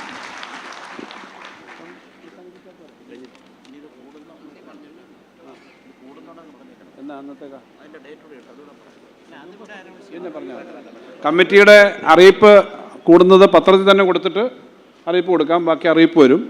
ഇവിടെ നമ്മുടെ ഈ ഹാളിനകത്ത് പരിമിതിയുടെ പ്രശ്നം കൊണ്ട് ധാരാളം ആളുകൾ, ഇതിൻ്റെ ഇരട്ടിയിലധികം ആളുകൾ പുറത്താണ് ഇരുന്നത്. വളരെ ആവേശകരമായ ഒരു സംഘാടക സമിതി രൂപീകരണമാണ് ഈ വേദിയിൽ പങ്കെടുത്ത നമ്മുടെ പാർട്ടിയുടെ സംസ്ഥാന സെക്രട്ടറി ദിനേശൻ, നമ്മുടെ ഈ വേദിയിലുള്ള എല്ലാ വിശിഷ്ട അതിഥികളുണ്ട്, പാർട്ടി നേതാക്കന്മാരുണ്ട്.